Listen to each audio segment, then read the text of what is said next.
From Hollywood, it's time now for... Johnny Dollar. Pat McCracken, Universal Adjustment Bureau, Johnny. Well, long time, Pat. What's on your mind? At the moment, $120,000. Hey, you're really thinking big these days. No, correction. Worrying big. Well, I guess if I had 120,000 clams, I'd worry too. Look, if we had it, I wouldn't be worrying. So who does have it? Thomas Chase. Come again? A partner in a New York investment syndicate, Everson and Chase. Real dignified outfit up till now. Chase embezzled the money? We think so. So what do you want with me? I'm no expert in forcing confessions. Johnny, you can't make a guy confess if you can't find him. Oh? Chase has jumped his bail. He's disappeared. I'll be right over.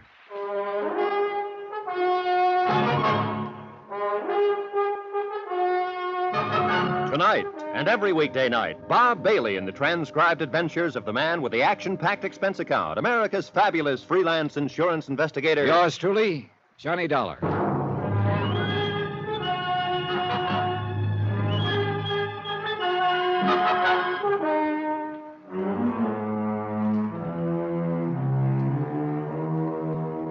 From Special Investigator Johnny Dollar to the Home Office, Universal Adjustment Bureau, Hartford, Connecticut. Following is an accounting of expenditures during my investigation of the Phantom Chase matter.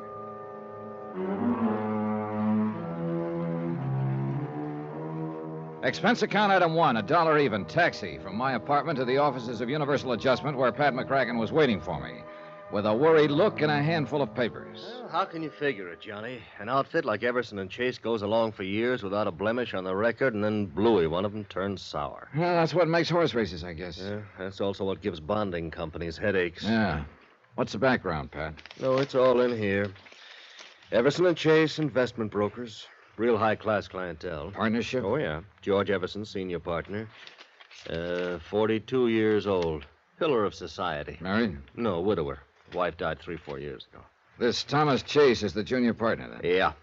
He's 38. He's a big fellow, clean cut. All-conference football player in college. You know, that sort of thing. Everything in his favor. Looks, personality, intelligence, ability. Why, Johnny, huh? Why a guy like that? Oh, you're asking the wrong fella. I've seen enough embezzlers, though, to know they come in all shapes and sizes. Yeah. What turns a man like that sour, anyway? Well, you know the stock reasons as well as I do, Pat. Gambling, debts, a woman. Incidentally, is Chase married? Now, that's another thing I don't get. What do you mean? I know one of the stock reasons for embezzling is another woman. If that was Chase's motive, he's nuttier than a fruitcake. Why anyone who had a wife like Lola Chase would even look at another woman is beyond me. Like that, huh? Like that. Impresses me as a real fine woman. And has got the looks to go with it. Well, you'll be talking to her. You'll see for yourself. Always a pleasure, Pat.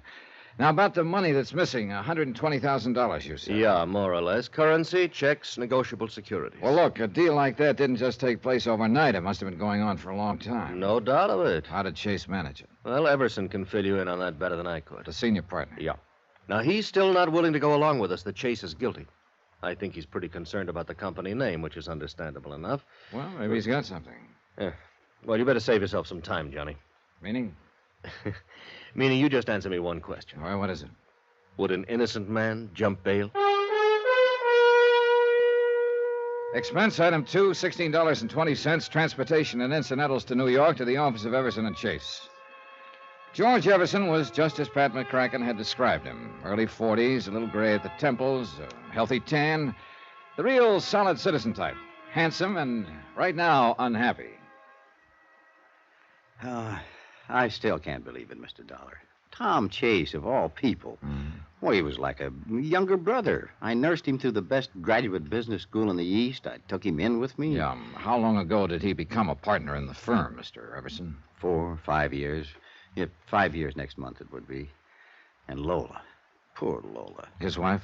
What? If I ever saw an ideal marriage, that was it. As far as I could see, she's all that a man could want. Maybe not for Tom Chase. Well, maybe not. But I certainly don't understand it. Tell me, how was Chase able to get away with this deal? The embezzlement? Yeah. Well, to begin with, Mr. Dollar, our firm has always maintained a very fluid relationship with its clients. Frequently, we're buying or selling for them, or both, very rapidly. In a situation like that, the client places a great deal of confidence and trust in us. And we've always had the utmost of both from them. At least we did have. I see. Well, anyway, In a situation like ours, it is possible for a clever man to juggle figures. And that's what Tom Chase did. Huh? Yes, I'm afraid so. You see, more and more lately, he'd taken over the personal management of some of our best accounts. Oh, sort of taking them under the wing, huh? I encouraged him to. But if I'd realized I was only putting temptation in Tom's way, Well, How did you find out what he'd been up to, Mr. Everson? well, Tom had formed a kind of pattern in his accounts. He specialized in handling those clients of ours who were primarily interested in growth investments. Growth? Long range. You know, buy and hold it for quite a while. Oh, yeah, I see. But one of those clients suddenly decided to liquidate his holdings on short notice. The account turned up short, then. Quite short. So, of course, I immediately ordered a full-scale audit. The results of that brought the district attorney's office into it. The rest, you know. Yeah.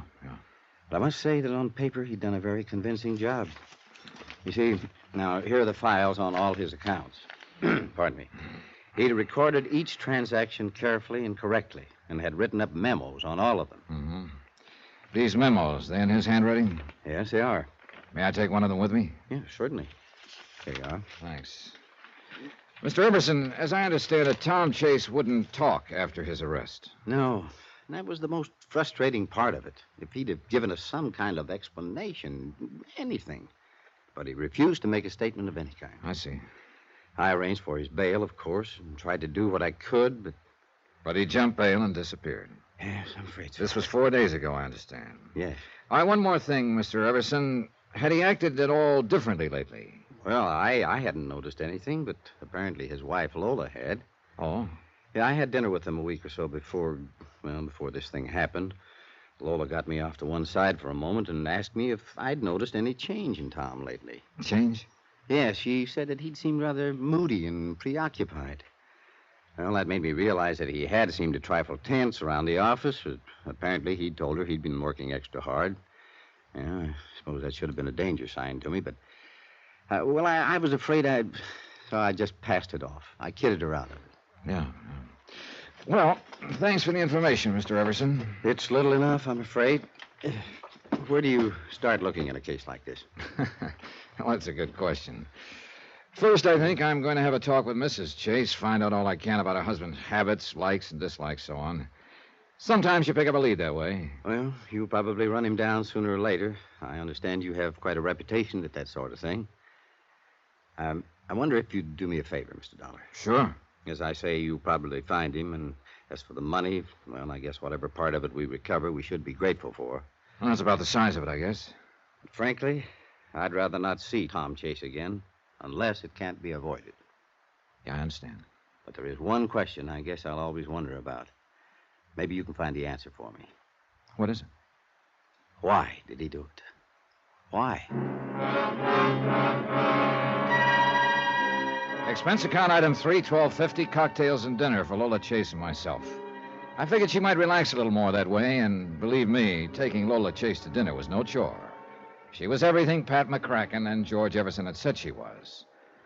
Tom Chase must have had some pretty powerful reasons to walk out on her. Well, Lola and I made general conversation throughout dinner. She was poised, but pretty subdued. After we finished eating, I steered the conversation around to her husband. I don't know that there's anything I can tell you that I haven't already told the district attorney's office, Mr. Dollar. But whatever information I can furnish. Well, what I mainly want to know is, what sort of person was your husband? Tom? Yeah. I guess I'm the wrong one to be answering that, Mr. Dollar. Hmm? I thought I knew Tom better than anyone in the world. But as it turned out, I didn't know him at all. Funny how you can live with someone for years and never... Yeah. So when you ask me what sort of person he was, I guess I have to say I really don't know. Well, how about his hobbies, likes and dislikes, that sort of thing? Well, he liked to play golf. Uh-huh. He did some sailing. And he had quite a collection of records and an elaborate hi-fi set. Oh, what kind of records? Jazz, mostly. He used to play them by the hour. I must say, he turned them up a little too loudly for me. But then I understand that women's ears weren't built for hi-fi or something like that. Yeah, tell me, Mrs. Chase, did you notice much change in his behavior recently? Yes, I did. And it upset me. What sort of change? Well, for one thing, he became rather moody. I guess you'd call it. He seemed to have something on his mind all the time. Several times he stayed out late at night, said he was working. I see. And then there was the thing about our vacation. What was that? Well, we'd planned a little trip. But at the last moment, he told me he couldn't go. He insisted I make the trip without him. I didn't want to, but he insisted. So I finally went, alone. It was when I got back that I found out he'd been arrested. Where did you go on this trip? Martha's Vineyard. Well, thanks very much for the information, Mrs. Chase. Thank you, Mr. Dollar. You've been very kind. When and if you find Tom, well, Yes? well, I guess I'm just foolish enough to think he still might be innocent. I took Mrs. Chase to her apartment and then went back to my hotel. The big question was where to start. What did I really know about Tom Chase? I had a picture of him and a specimen of his handwriting. I knew his hobbies. But what did it all add up to? Oh, Mr. Everson. Yeah, I'm sorry to barge in on you at this hour, Mr. Dollar. No, not at all. Come in. Thanks. Mr. Dollar, you probably think I'm crazy, and I know it's a very slim chance, but it is a chance. What are you talking about? Take a look at this newspaper. Right here. Huh? A feature article on jazz in New Orleans. This picture taken in a bar down there. The old guy with the trumpet? No, in the background. The people sitting at the bar. Look at this man right here. Oh. His face is half turned away, and it looks like he hasn't shaved for a while. Mr. Dollar, that's Tom Chase. You sure? You can't see much of his face. I know. But when you've been around a man for several years, you notice little things about him, little mannerisms. Like what? Well, look at the way he's got his head sort of cocked to one side. Now, that's just the way Tom always did when he was listening to something. And look at his hand resting on the bar like one finger was pointing at something. Wow. Now, that's the way Tom held his hand. And look, he's got one leg sort of drawn up. That is exactly the way Tom used to sit at a bar. Oh, but Mr. Everson, any number of men, and that picture isn't too clear. I know. Maybe it's just a crazy, wild idea. But, Mr. Dollar, I'll bet on it that man is Tom Chase. Crazy, wild idea? Maybe, maybe not. But it took less than a second to mentally flip a coin, and it came up New Orleans.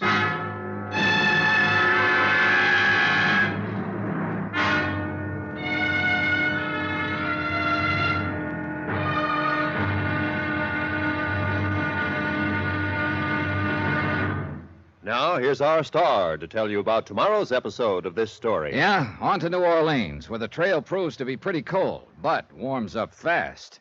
Join us, won't you? Yours truly, Johnny Dollar.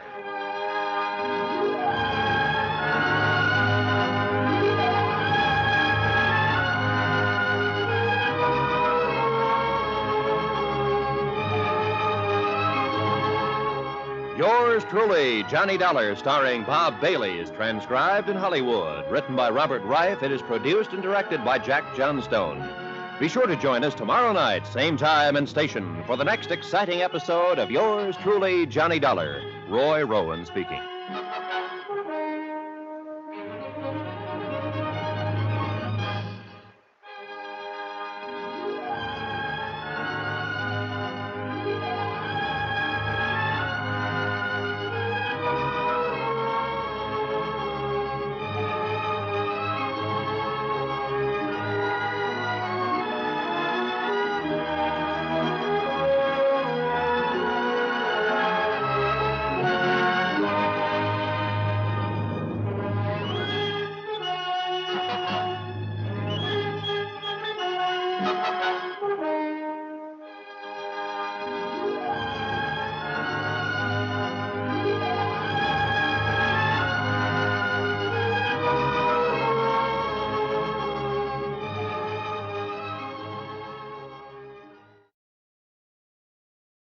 Watch more episodes of Yours Truly, Johnny Dollar on Golden Age Radio, rumble.com/C/GAR.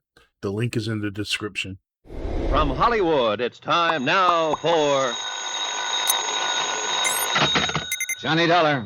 George Everson, Mr. Dollar. Oh, yes, Mr. Everson. I've been thinking. I could have been wrong last night. You mean about the newspaper picture of the bar in New Orleans? Yes, that man in the background of the picture, the way he sits, the way he holds his hands and his head, it's so like Tom Chase. Yeah, that's what you told me last night. Yes, but this morning, well, you know, things always look different in the morning. After all, we can't see very much of his face in the picture. It might be just a wild goose chase. Well, I've been on plenty of them, believe me.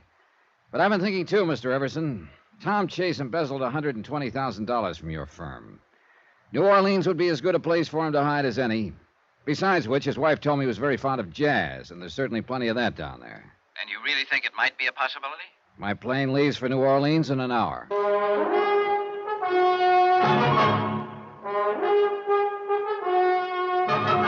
Tonight and every weekday night, Bob Bailey in the transcribed adventures of the man with the action-packed expense account, America's fabulous freelance insurance investigator. Yours truly, Johnny Dollar.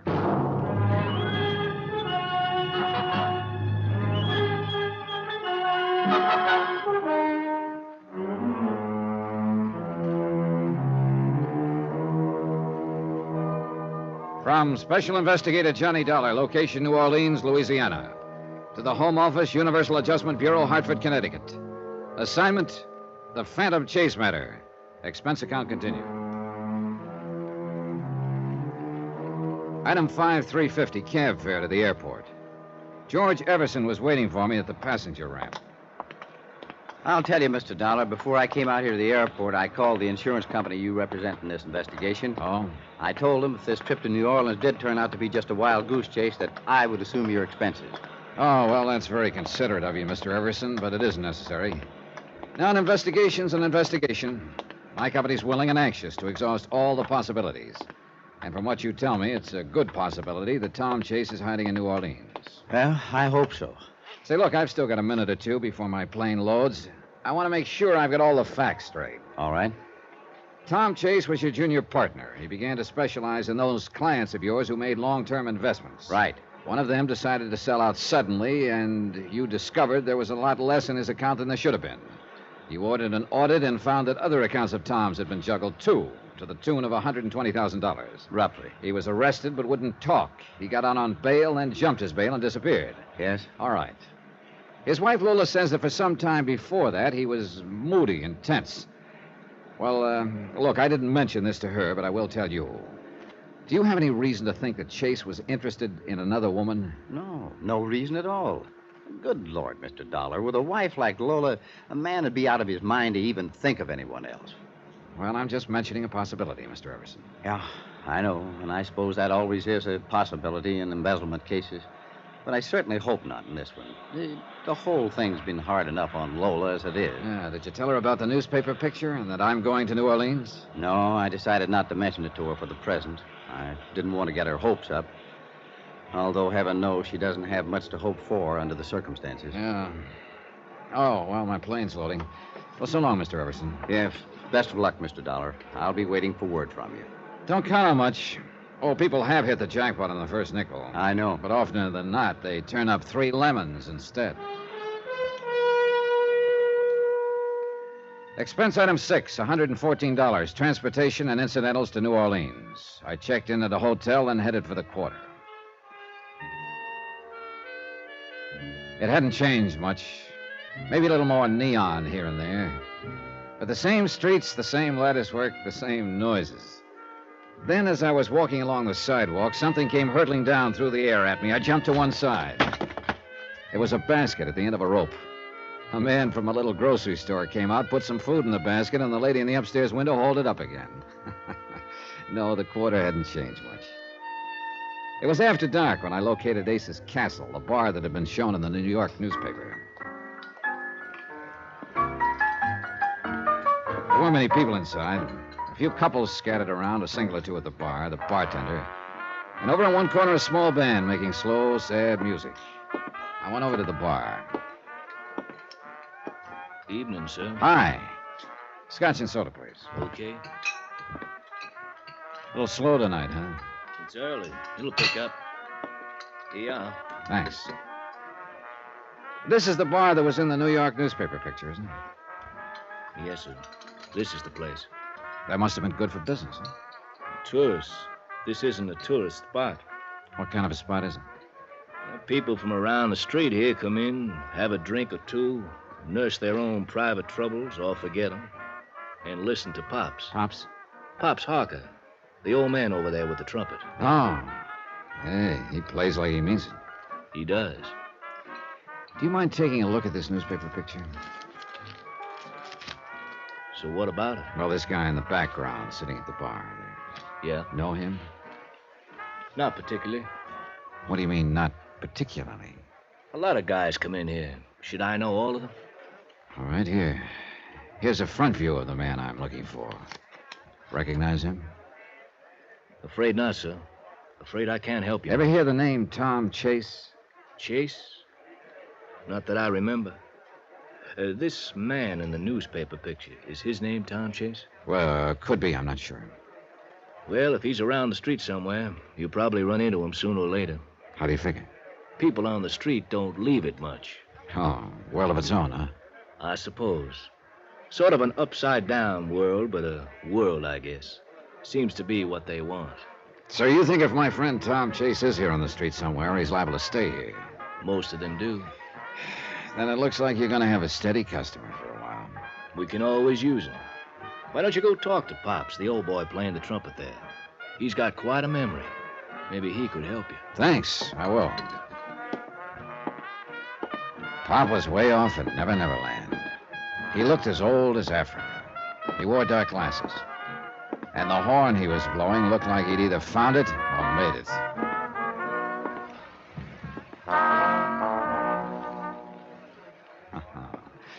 Real cool, Pops. Thank you, Daddy. Me and the boys just warming up. That was a warm-up? Oh, it ain't what it used to be. We'll still hold up for a while, I guess. I think it will. Yeah, you talk to that horn real pretty. It when the horn talk back that counts, Daddy. Hey, look, maybe you can help me, Pops. You got troubles? In a way. I'm looking for somebody. Oh, lots of people got troubles, Daddy. No, that's not quite what I mean. It's a fellow named Tom Chase. Ever hear the name around here? Chase? Yes, there was a side man in Chicago once named Tom Chase. No. In the 20s it was. No, sorry, wrong Chase. The one I'm looking for is under 40. Only Tom Chase I remember was the old one. You been around here much? One you looking for? Maybe. What kind of voice he got? Oh, I don't know. Why? I remember voices. If I heard his, maybe I'd remember it. Well, look, I can do better than that, Pops. I got a picture of him right here. That don't do me no good. Why not? I'm blind, Daddy.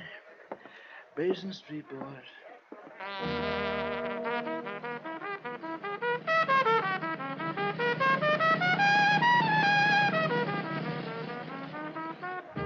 I think I knew now why he could blow the kind of music he did. It had to make up for a lot of things. I guess it was the only way he could see. Item 7, $2, drinks for me. I sat there in Ace's Castle for a couple of hours, waiting for Tom Chase to show up, or for the guy who looked like him to show up, so I'd know for sure whether this was a wild goose chase. But nothing happened. A few people slowly drifted in and out. Mostly they huddled around Pops Harker, nursing their drinks and listening. It got to be midnight, and I'd just about decided to give up when a man with a face like a weasel slid into the chair across the table from me. Your name, Dollar? Johnny Dollar? That's right. Who are you? Freddie Quintana. So? So you should be glad to see me. Should I? Any particular reason, Quintana? Oh, the best. It's around the street that you're looking for somebody, Dollar. News travels fast. Yeah, when it's really interesting news like that. Well, what's so interesting about it? Whenever I smell dough, it is always interesting. Well, maybe your nose is too sensitive or too long. There was no mention of money. Look, I've been around, Dollar. Oh, I don't doubt that. Yeah, a lot of people who float around the street and the quarter don't want to be found. Oh? So a guy comes looking for somebody, it usually costs him a little money to find him. I see. And you're looking for a guy named Tom Chase. So? So, I think I got him pegged. Where is he? Oh, not so fast, Dollar. Not so fast. First we talk money, You're wrong there, Freddie. What you mean? First, we make sure you know what you're talking about. Now, look now, You Mr. look. I've bumped into a lot of characters like you. And more than a fair share of them were just trying to ace into a deal for a fast buck without I any... tell you, I got the guy pegged. Describe him. Yeah. Tall, good build, probably a good-looking guy when he shaves, curly hair, brown eyes. How am I doing? Not bad, but I take a lot of convincing. Look, you looking for this guy, or you just want to talk about it? I just want proof. Okay? I'll get proof. Bring him here. That'll be proof enough. You kidding? It ain't that easy, and you know it. This guy don't want to be found. I know that the minute I spot him. He's going under the name of Tom James. Tom James? Yeah, I'd ring a bell. Maybe. His full name is Thomas James Chase. He could be using the first two names as an alias. Sure. Yeah, it's a familiar pattern. Sure. Okay, Quintana, suppose you do give me some proof. What do you want? $500. Oh, that's a lot of money. I think you want Chase Hill. I'd have to get an okay from my company. You could arrange it. Maybe. And that brings us back to the question of proof again. I'll be back in an hour, Dollar, with proof.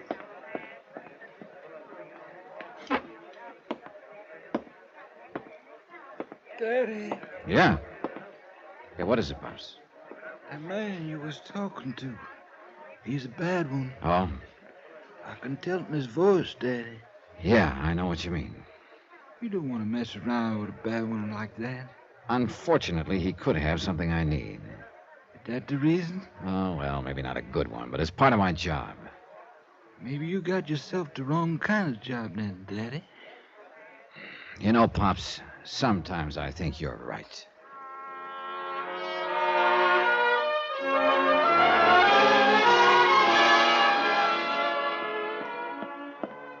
Hi, Dollar. Hello, Freddie. Right back on time. Yeah, with the goods, too. Yeah. Take a look. It's all crumpled up. What is it? Well, smooth it out. I think it's a letter he started writing and threw it away. Where'd you get it? I paid a little visit to his room when he was out. I fished it out of the wastebasket. Okay. Lola, when you get this, I'll be far away. Don't try to find me. It's better this way. I don't know how to explain, but ends there. Well, what you think? Is he your boy? I can tell you in about 10 seconds. I fished the sample of Chase's handwriting out of my pocket and compared it to the half-finished letter. I'm no expert, but I didn't have to be. There was no doubt about it. It was Chase's handwriting. So it looked as though my trip was going to pay off after all. Tom Chase was right here in New Orleans.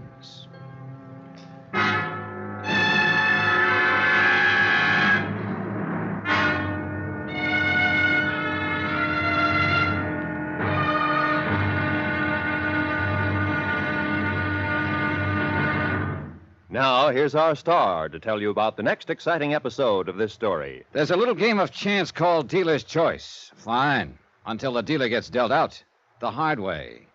Join us, won't you? Yours truly, Johnny Dollar.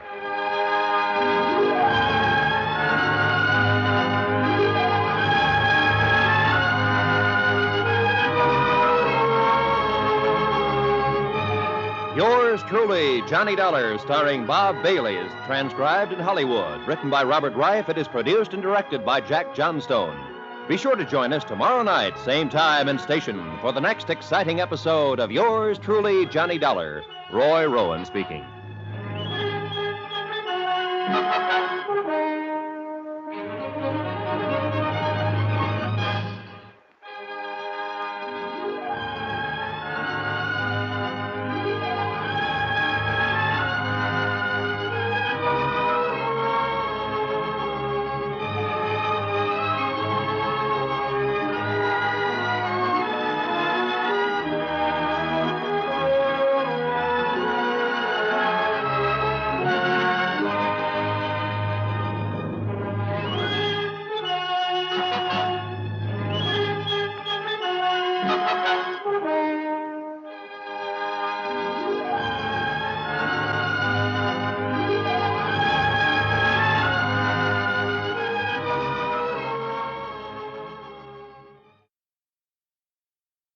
Watch more episodes of Yours truly, Johnny Dollar on Golden Age Radio, rumble.com/C/GAR. The link is in the description. From Hollywood, it's time now for Johnny Dollar.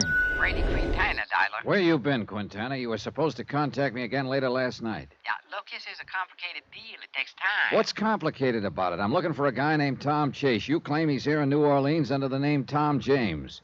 For $500, you'll tell me where he's hiding. Sure, but the problem is he is hiding too good right now. I think you're stalling. You saw that letter of his last night, didn't you? Yeah, it's Chase's handwriting, all right. I'll find him again by tonight. You know that bar we met in? Ace's Castle. Be there at 10 o'clock tonight with the dough. Okay, but you'd better produce, Quintana. I don't have much time. If Chase finds out I'm trying to put the finger on him, neither will I.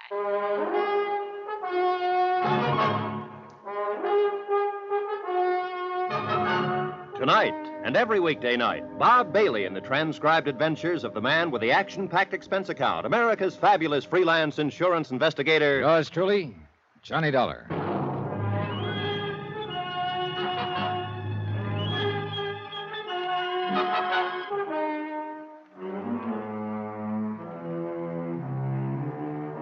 From Special Investigator Johnny Dollar, location New Orleans, to the Home Office, Universal Adjustment Bureau, Hartford, Connecticut. Assignment, the Phantom Chase matter. Expense account continued.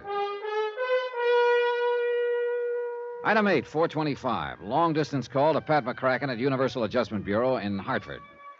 Pat agreed that $500 was a small price to pay if it got us a man who'd embezzled $120,000 from a New York investment outfit. Item 9, 370. Phone call to George Everson, senior partner of the investment outfit in New York. It was Everson who'd spotted a newspaper picture of a New Orleans bar with a man in the background who looked to him like Chase. Everson had been afraid he was sending me on a wild goose chase, and he was happy to hear his wild goose had just laid a golden egg. Item 10, $2. Assorted newspapers and magazines to kill time. Yeah, there was nothing I could do until I met Freddie Quintana at Ace's Castle at 10 p.m. Pops Harker, the trumpet player at Ace's Castle, had told me Freddie was a bad one. But right now, he was my only lead. The day dragged on. Finally, it got dark, and I was just starting to think about dinner.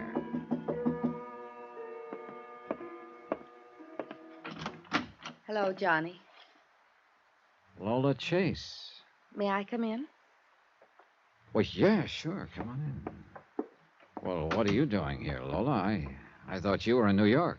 George Everson told me about your phone call to him this morning. That you think Tom is here in New Orleans. Well, yeah. Everson said he hadn't told you about the newspaper picture before because he didn't want to get your hopes up. I know. He explained. I got a plane down here right away. Yeah. Well, I'm not sure that was a good idea, Lola. I doubt very much if there's anything you can do. I thought if you do find Tom, if I could just talk to him, maybe I could get him to see that the only thing for him to do is give himself up and return the money. Oh, I wouldn't count on that. Johnny, I had to come.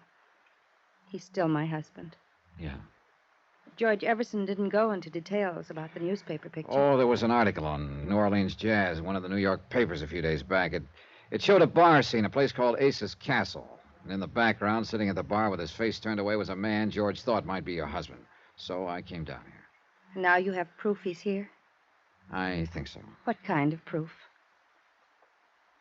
Johnny, please tell me. Okay. But I'm not sure you want to see it, Lola. Go ahead. Well, last night on Ace's Castle, a character named Freddie Quintana contacted me. Told me he thought he had Tom pegged, that he was going under the name of Tom James. James. That's his middle name. Yeah. The kind of alias a lot of people use. But that's not proof of anything. Oh, I know. Then Quintana showed me a letter he'd stolen from Tom's room. An unfinished letter. I checked it against the sample of Tom's writing I'd brought with me. It looks pretty genuine. What kind of letter?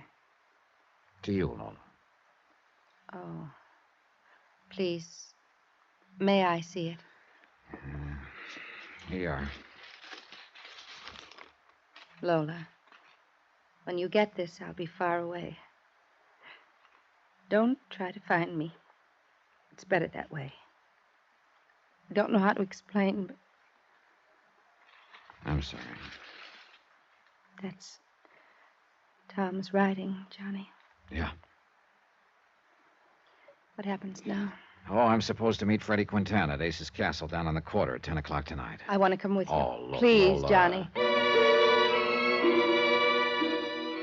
Expense account item 11, $820. Dinner for Lola and me. She didn't say much during the meal. I guess there wasn't much for her to say. Afterward, we started walking through the quarter toward Ace's Castle. It's interesting around here, Johnny. Oh, yeah. The Water hasn't changed much. You've been here before? A couple of years ago. Funny. What is? You, in a job like this. Why? You, well, I don't know. You just don't look like a person who spends most of his time looking for fugitives and criminals. It seems like such a strange job for you. It's a job. Do you like it? Oh, I don't know. Sometimes I like it a lot. Sometimes I don't like it at all. Like now? Like now. Thanks, Johnny, For what? for feeling that way. Well, I guess it's my turn to say funny. What about? You're asking about...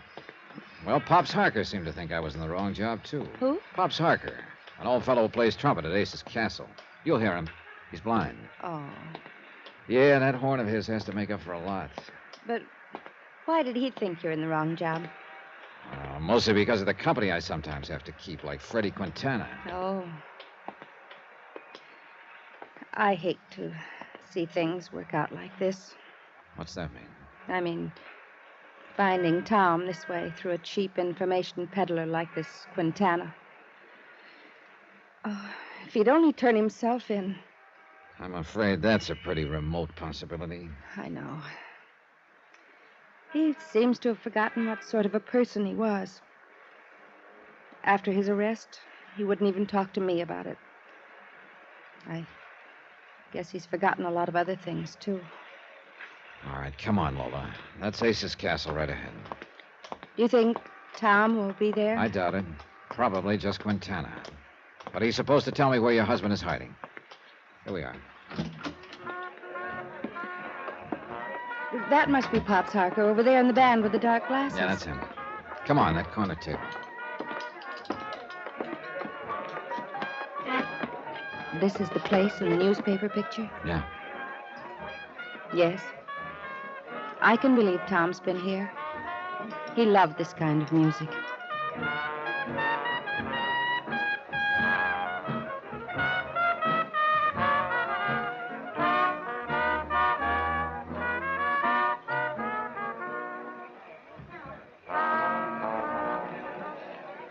Real nice, Pops. Thank you, Mr. Dollar.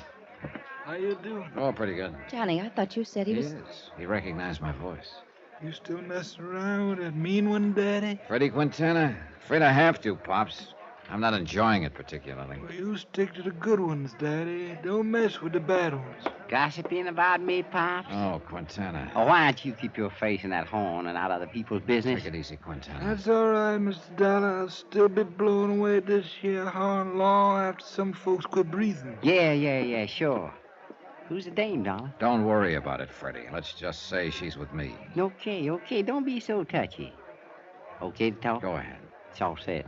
Oh, yeah, I got this Chase on ice for you. He thinks I'm arranging passage for him on a boat out of here with no questions asked. That's cruel. Easy, Lola. Business is business. Where is he now? Now, let's not get nosy, sweetie. Cut the smart talk, Freddie. My, you are in a pretty nasty mood tonight, Dollar. Yeah, so just stick to business, huh? Okay. Here. Now, here's the address of my rooming house. Chase gonna meet me in my room at midnight. You be there in a few minutes before. And, Dollar, be sure you bring a dough. You be sure you bring Chase. He's in the bag. See you at midnight. Oh, what a horrible person. Yeah, he's sure not the best. Johnny, let me go with you at midnight. I don't think that'd be a very good idea, Lola. Please. Why? Just say I'm pretty foolish, I guess. I just want to see him once more. Look, why don't you... I know it won't do any good, but after you take him, I probably won't see him again. He wouldn't see me before. He probably won't afterwards, but just to see him once more. Lola, I don't know what good I'd it's like gonna... to go back to my hotel and rest now, but please pick me up before you go to Quintana's room. Johnny? Okay, Lola. 12:15.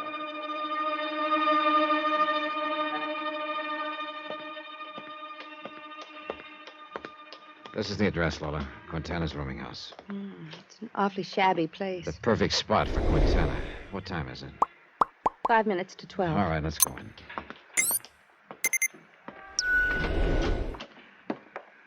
Number 8. Let's see. Oh, here it is. Okay, we won't knock.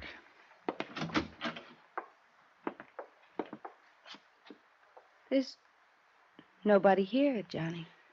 Well, we're a little early. Okay, we'll wait.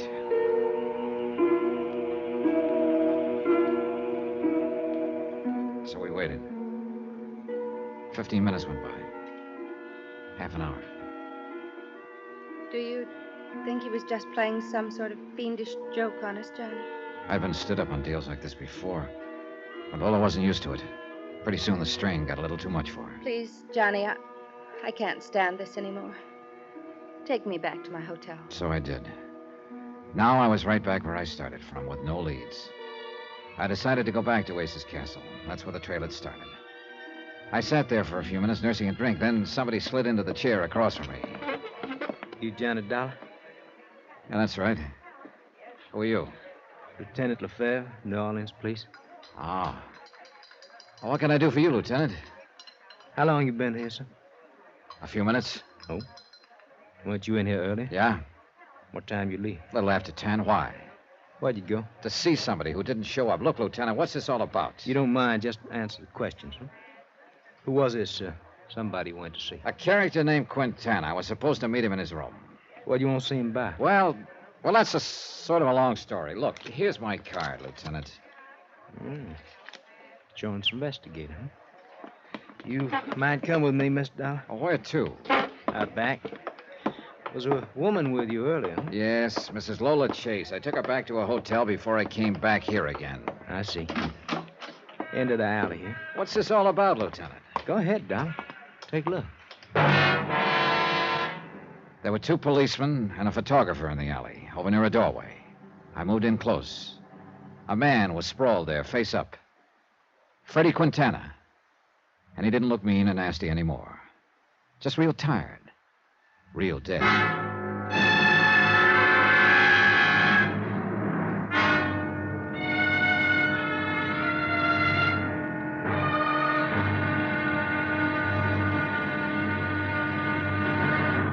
Now, here's our star to tell you about the next exciting episode of this story. Somehow I managed to parlay a scrap of burnt paper into a plane ticket for what almost turns out to be a one-way trip.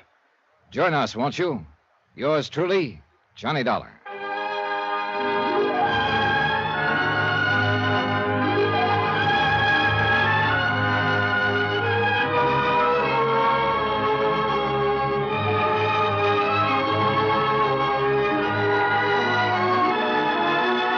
Yours truly, Johnny Dollar, starring Bob Bailey, is transcribed in Hollywood. Written by Robert Reif, it is produced and directed by Jack Johnstone. Be sure to join us tomorrow night, same time and station, for the next exciting episode of Yours truly, Johnny Dollar. Roy Rowan speaking.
Watch more episodes of Yours truly, Johnny Dollar on Golden Age Radio, rumble.com/C/GAR. The link is in the description. From Hollywood, it's time now for Johnny Dollar. This is Lieutenant Lefebvre, New Orleans Police. Morning, Lieutenant. Anything new on the Freddie Quintana murder? Yes. Oh? You. What? You said you were with Quintana last night. On business, Lieutenant. What kind of business, Dollar? Well, it's a long story. I'm sure. I think you better tell it to me. Okay, I'll be right over.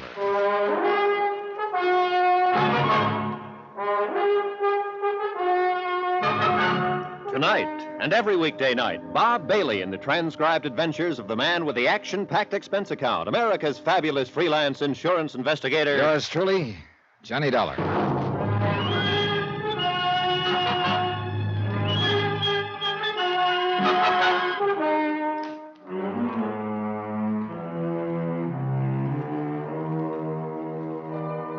From Special Investigator Johnny Dollar, location New Orleans, to the Home Office, Universal Adjustment Bureau, Hartford, Connecticut. Assignment, the Phantom Chase matter. Expense account continued.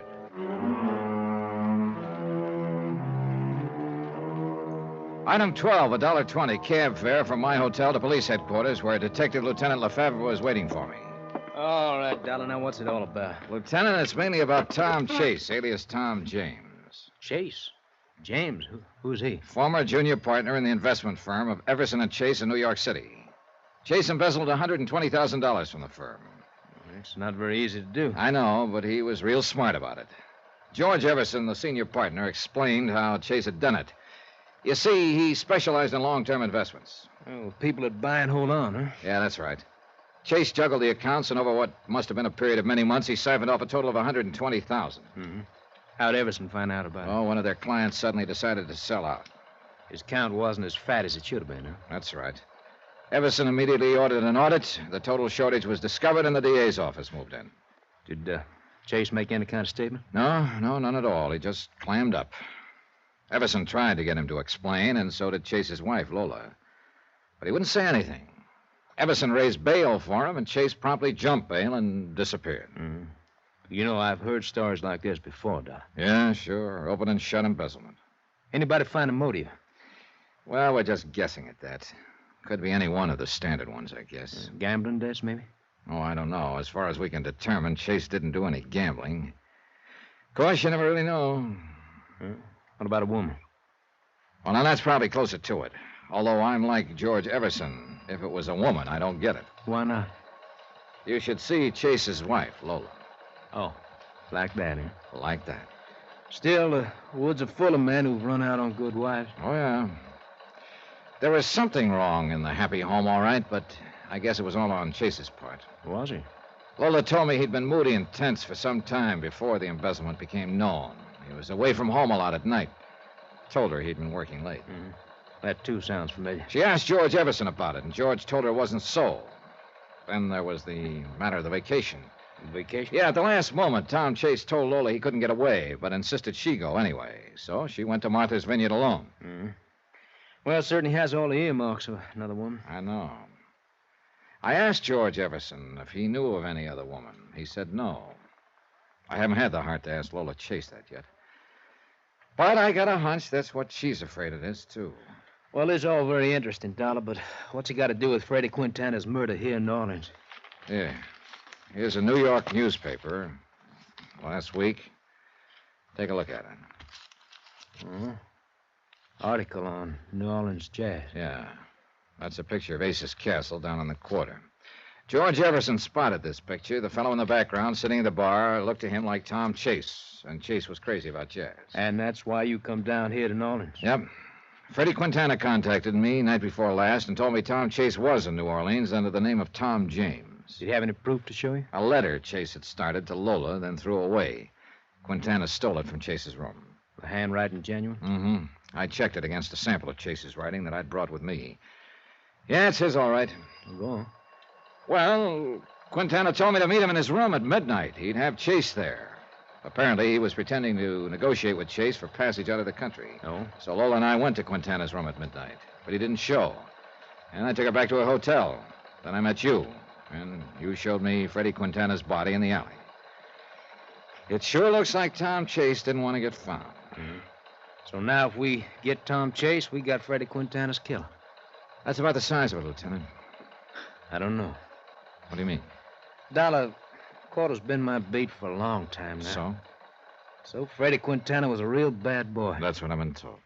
And when a bad boy gets himself killed, it isn't always easy to tag the man who did it. Meaning there are a lot of them who'd like to have done it, huh?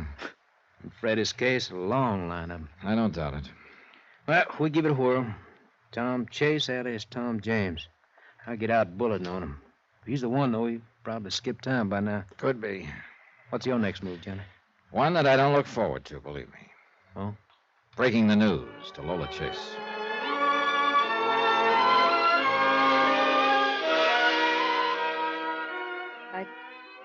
just won't believe it, Johnny. I know. It was hard enough to think that Tom was an embezzler, but he isn't a killer, Johnny. He couldn't be. A nice guy can get twisted up. Then, when he's on the run, he sometimes acts like an animal. He'll destroy anything or anyone who's between him and his freedom. But what kind of freedom can a man have who's...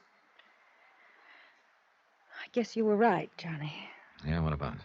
You said I shouldn't have come down here from New York. That there was nothing I could do except get hurt more. Oh, I can understand your feeling. You had to come, but, well... Johnny, I wish you were working for me right now. Hmm? This investigation, I mean. I'd just call it off. Afraid it isn't that simple. Your husband's still a fugitive. He's got to be found. That $120,000, or what's left of it, has to be recovered. And if he is responsible for Quintana's murder... I know. It was just a wish. Excuse me. Hello? Oh, yes, just a moment. It's for you, Johnny. Oh, thanks. Johnny Dollar. Lieutenant Lefebvre. Thought I might find you there. Anything new, Lieutenant? Yes. That Tom James alias you gave us for Tom Chase paid off. Oh? We just located his room. Where? A room and house in the quarter, a couple of doors from where Freddie Quintana lived. I'll meet you there in 10 minutes.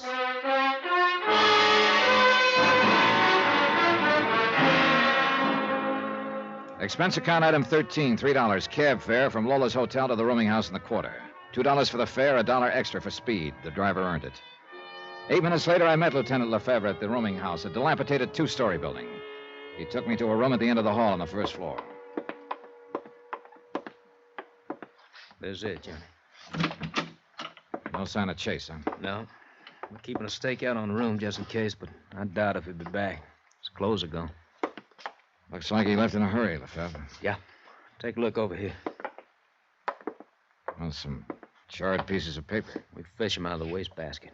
That's a mistake amateurs usually make, burning stuff in a wastebasket. No draft. That's right. Some of it's not completely burned. See if any of it makes sense to you. Well, this one looks like part of a letter. This one... Yeah. Yeah, this one pegs Chase, all right. Looks like a little piece of an envelope. Mm-hmm. Could be he'd brought part of the money down here in it. You see, you can still read part of the letterhead in the upper corner. Everson and... The full name is Everson and Chase. That's the name of the firm. Chase was the junior partner. Yeah. Well, that makes it pretty clear that Tom James and Tom Chase are one and the same. Did he rent the room under the name of Tom James? That's right. Haven't got any of the details yet. There's no manager here. Vacancies are handled by a rental agent down the street. I see. Here's another charred fragment I can't figure out. Here, take a look. There's writing here. And there's some numbers. Looks like a 12 and a 23. Mm-hmm. Mean anything to you?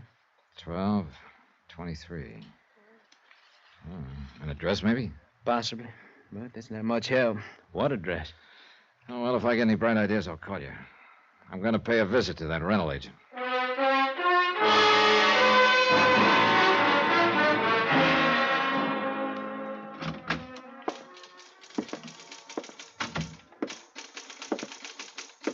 Yes, sir. What can I do for you? Are you the agent for that rooming house down the street? That's right, sir. Collis is the name. Roger Collis. You'd like a room, maybe? No, thanks. I want some information. What about? Well, you rented a room some time ago to a man named Tom James, I believe. Well, let me see. I'll have to look it up. We keep all the rentals in this here book, and we'd ought to... Yeah, here it is. Oh, yeah. What do you mean, oh, yeah? Was there something special about that rental? Oh, indeed there was, my friend. A little over a week ago it was. Yeah, that would figure. And the month's rent was paid in advance. Is that what was so special about it? Oh, no, that's happened before. It was who rented it was so special. Well, I thought Tom James... It was rented for Mr. James by a friend of his. Oh? Now, I sure wish I had a friend like that. Oh, man, what a woman. The motive for Tom Chase's embezzlement. It was a woman, after all. He probably stayed undercover while she rented the room for him. I thought of his wife, Lola. I didn't want to see her get hurt anymore. Expense account item 14, cab fare to Lola's hotel. Is there something new, Johnny? You left in such a hurry. Lola, do yourself and me a favor. What is it? Go back to New York now. Why? Well, I just think it'd be better all around, that's all. Something's happened. You found out something. Johnny, please don't hold anything back from me. Look, Lola, whatever why... it is, I have a right to know. Yeah, I guess you do. Okay, I'm sorry to tell you this, but it looks like Tom isn't traveling alone. Oh. I guess I always knew that was it. It had to be. I'm sorry. You're right, Johnny. The only thing for me to do now is go back to New York and forget. Try to forget. Thanks for everything, Johnny. Item 15, $3 even, drinks for me. But they didn't take the bad taste out of my mouth. Lola, heading back to New York alone, and Chase, heading who knew where with 120 grand and not alone. I thought of that scrap of charred paper with the numbers on it, the one we'd found in his room. 12, 23. They could mean anything, or nothing. Finally, I gave up trying to make sense out of it and picked up the evening paper. News section, not much of interest. Sports, the comics, the weather, harbor news, Harbor news. Ship arrivals and departures. 12, 23. Could that be the time of departure of a ship and the pier number? From Pier 23 at 12, maybe? Sure, it sounded like a long shot. But I had a strong hunch the trail might not be as cold as I'd thought.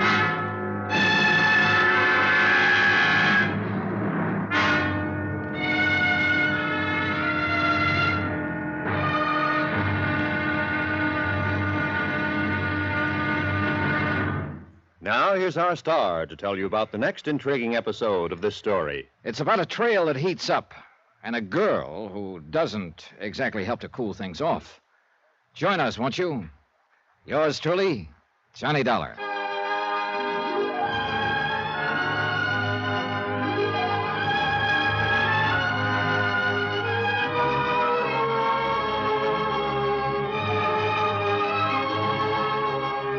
Yours truly, Johnny Dollar, starring Bob Bailey, is transcribed in Hollywood. Written by Robert Reif, it is produced and directed by Jack Johnstone. Be sure to join us tomorrow night, same time and station, for the next exciting episode of Yours truly, Johnny Dollar. Roy Rowan speaking.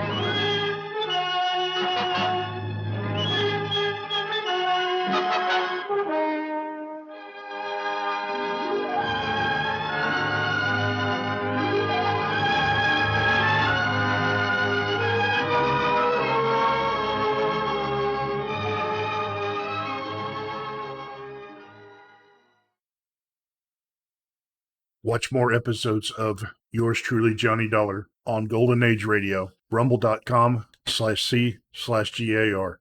The link is in the description. From Hollywood, it's time now for Johnny Dollar. Lieutenant Lefebvre, New Orleans Police, Johnny. How's that when you call? Lieutenant, I think I've got a new lead on the whereabouts of Tom Chase. I could use a new lead. Let me have it. That room he leased under the name of Tom James. Remember that charred paper we found in the wastebasket? Sure. Stuff he tried to burn after he took off in a hurry the night of Freddie Quintana's murder. We could make out two numbers written on one scrap of paper. 12 and 23. Haven't been able to figure out what they mean, though. Neither had I, until I happened to look at the harbor news in the newspaper. Yeah. You think those numbers could refer to a ship sailing? Pier 23 at 12 o'clock, maybe? Could be, Johnny. Sure could be. I'll go to work on it. Maybe I have something by the time you get here. Lieutenant, I'll be there in 10 minutes.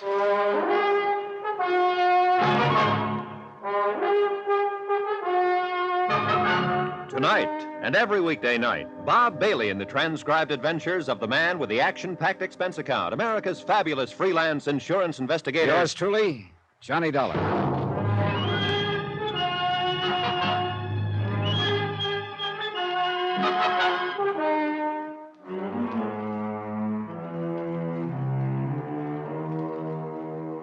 From Special Investigator Johnny Dollar, location New Orleans, to the Home Office Universal Adjustment Bureau, Hartford, Connecticut.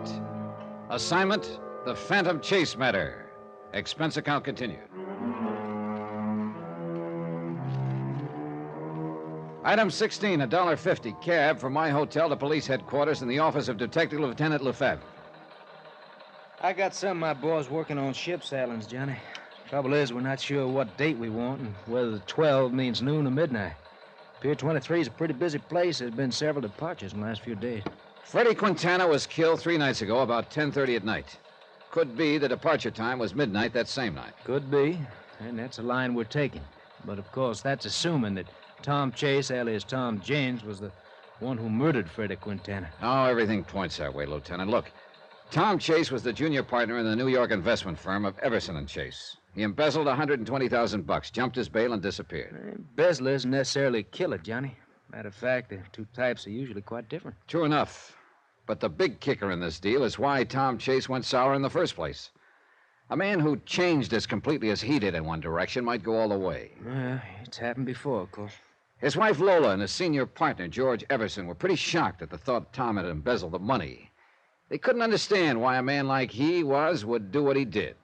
Neither could I, until I found out it was a woman who rented a room for him here in New Orleans. How did Miss Chase take that news? Oh, pretty hard. She's still here in New Orleans? No, I talked her into returning to New York. I just didn't want to see her get hurt anymore. She probably shouldn't have come down here in the first place. Well, that's what I told her. But there was nothing she could do here. But what it boiled down to was she just wanted one more look at her husband. You see, after he was arrested in New York, he refused to make a statement, wouldn't even talk to her about it. Refused to see her at all.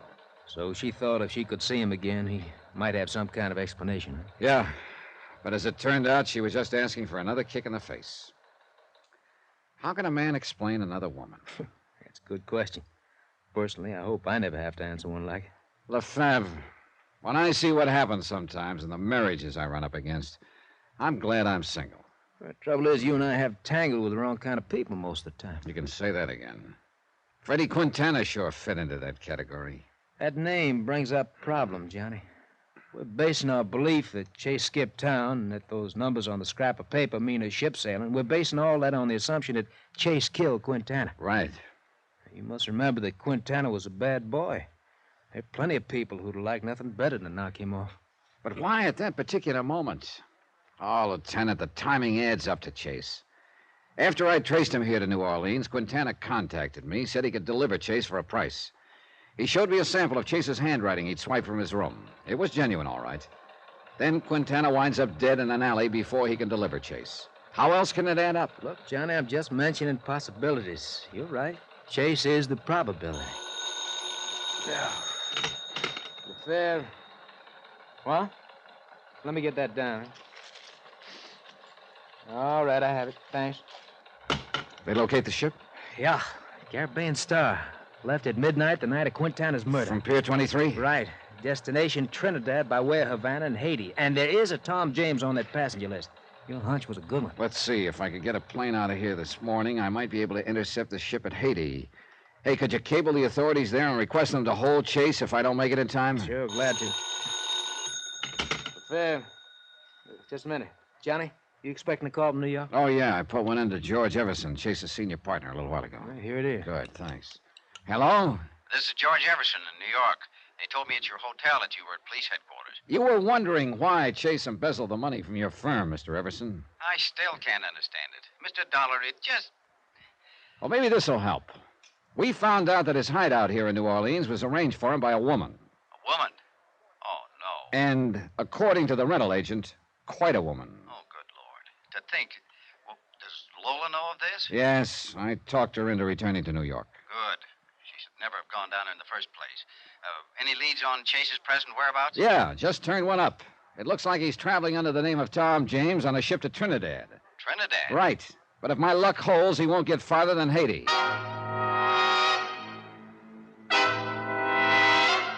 Expense account item 17, $134.40. Transportation from New Orleans to Port-au-Prince, Haiti. The flight only took a few hours, but to me the plane seemed as slow as a truck. But then, as we came in over the harbor at Port-au-Prince, I could see it was going to be a dead heat. The boat was just entering the harbor. By the time I got to the dock, they were just putting the gangway over. Nobody had come ashore yet. I had Chase's stateroom number from the passenger list.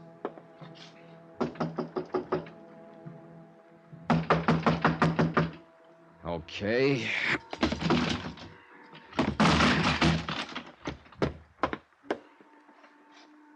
Empty. Real empty. Oh, well. What's the trouble here? What's wrong? Oh, purser. Was that you just broke in the door? Yeah, here's my card. Insurance investigator. But really, Mr. Dollar, the door... Don't worry. I'll take care of it. Right now, I'm more interested in the man who used to be behind the door. What? He was going under the name of Tom James. Oh, yes, Mr. James. Well, where is he? I'm afraid I wouldn't know, Mr. Now, look, Dollar. this is no time for games, Percy. But I don't know where he is. I came aboard just as the gangway went down. Nobody could have come ashore. Do you mean here at Port-au-Prince? Wait a minute. Are you trying to say he got off at some other port? Our first stop. Havana? That'd be 2 days ago. That's right, Mr. Dollar. Oh, well, that's just great. I bust my neck to meet the boat for nothing. Look, so he got off in Havana.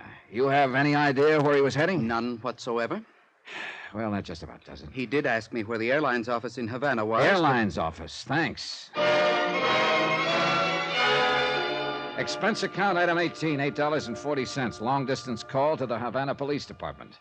They put me through to a Lieutenant Escobar. Si, Senor Dollar? Hey, look, Lieutenant Escobar. I'm an insurance investigator from the United States. The United States? But the operator said you are in Haiti. Well, yeah, that's right. You see, well, let that go for a moment. I'm after a fugitive, an embezzler named Tom Chase, also known as Tom James. Chase? James? Yes, I wonder if you'd check the airlines at Havana and see where he bought a ticket to, then call me collect. I thought he was going to Trinidad, so I came as far as Haiti, where I found out here he got off in Havana. Trinidad? Haiti, Havana? Senor, if you will permit me, you sound a little confused. If I do, senor, it's because I am. There was nothing I could do after that except sit in Port-au-Prince and twiddle my thumbs. I wasn't at all sure I'd be hearing from Lieutenant Escobar again, or if I did, whether he'd have a lead for me.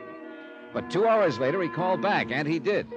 About your friend, Senor James, or Senor Chase, I'm not sure which. Let's not start that routine again, Lieutenant. James will do. See, 2 days ago, the Senor James bought a plane ticket here in Havana. Where to?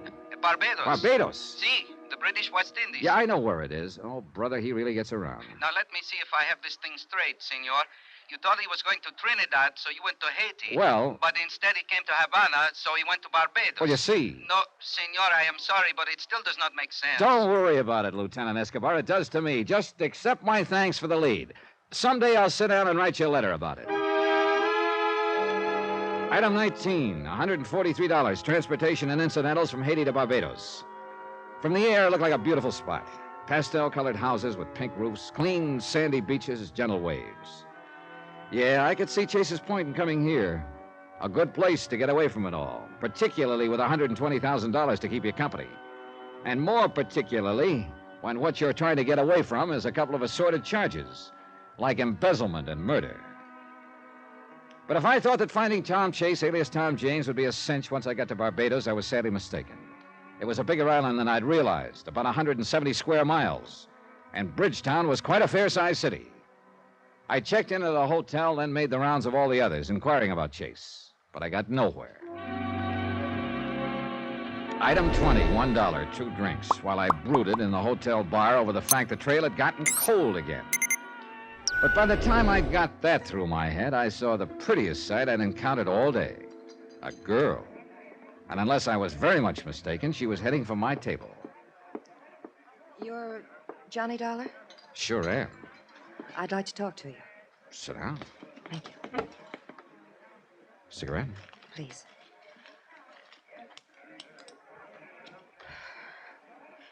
You're looking for somebody, aren't you, Mr. Dollar? Am I? Anybody in particular? Yes. Let's call him Tom James. Oh? What about him? I know where he is. Who are you? Connie. Connie who? Connie's enough. So you're the one, huh? What do you mean? Well, I knew Chase wasn't traveling alone. Yeah, I'm the one. One thing I don't get. What? Why you're doing this, if you're Chase's girlfriend. You want out, maybe? Yeah, I want out. So you'll deliver Chase to me. What do you want for it? Money enough to get back to the States? That might be arranged. Just one thing. What is it?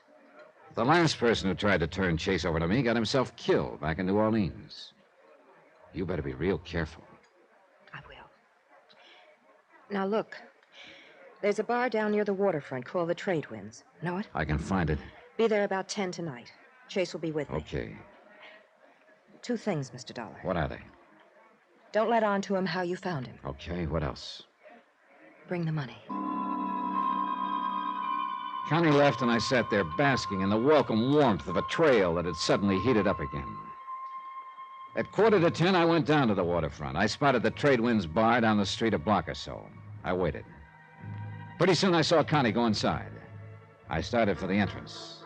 Then, suddenly, I realized I was being followed. Somebody crossed the street in the shadows.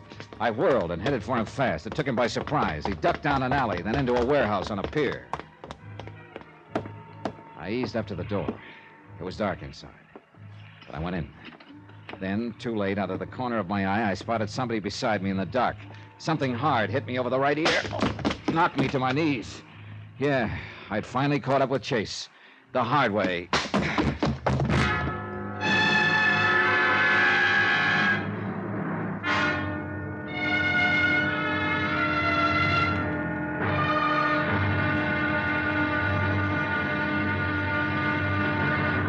Now, here's our star to tell you about the next exciting episode of this story. Next, a small fishing boat, a deserted island, and a man waiting there for me.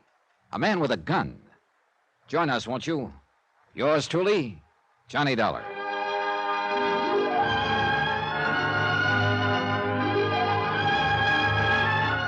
Yours truly, Johnny Dollar, starring Bob Bailey, is transcribed in Hollywood. Written by Robert Reif, it is produced and directed by Jack Johnstone.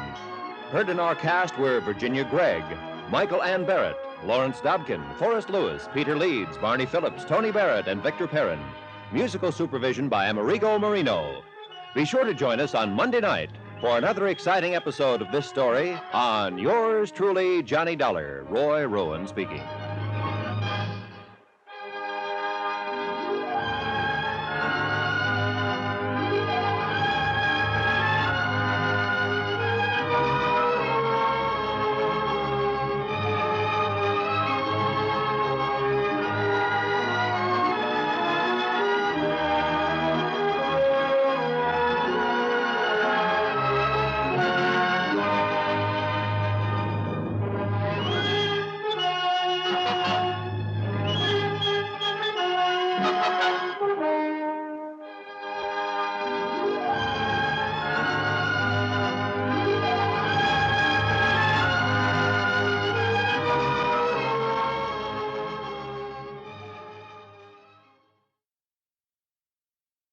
Watch more episodes of Yours truly, Johnny Dollar on Golden Age Radio, rumble.com/C/GAR. The link is in the description.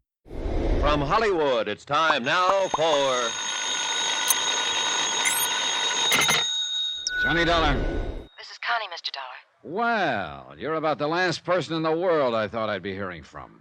What do you mean? I waited for you last night at the Trade Winds bar, but you didn't show up. No, I got delayed on the way by a hit over the head in a warehouse on a pier. What? No, don't tell me that surprises you. Of course it does. Look, that whole routine of yours yesterday about telling me where Tom Chase is hiding was just a decoy so he could get me down there and try to finish me off. If that night watchman hadn't come along when he did, I'd still... I don't know what you're talking about. Want to prove that? Yes, but how? By opening up and telling me what this is all about. Where are you now? Downstairs in the lobby. I'll be right down.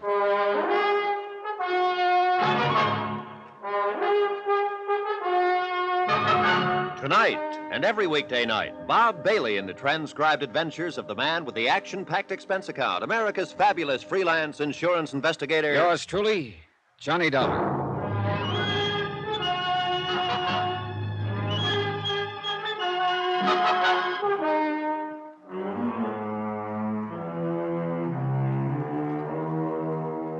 From Special Investigator Johnny Dollar, location Barbados, British West Indies. To the Home Office, Universal Adjustment Bureau, Hartford, Connecticut. Assignment, the Phantom Chase matter. Expense account continued.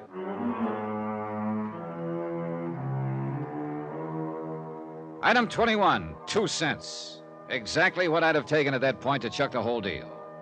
Getting slugged on the head the night before was bad enough. But when I got down to the lobby that morning and found that Connie was nowhere in sight, I realized I was right back where I started from, which was nowhere. I went over to the desk. Yes, sir? Hey, look, a girl just phoned me from the lobby. Did you see her? Yes, sir. A most attractive young lady. Yeah, and right now a most invisible young lady. Where'd she go? Why, I don't know, sir. Was she alone? Oh, it's quite alone. She came in and asked to be put through to your room, and after she'd hung up, she suddenly turned and walked out. Oh, well, that's just great.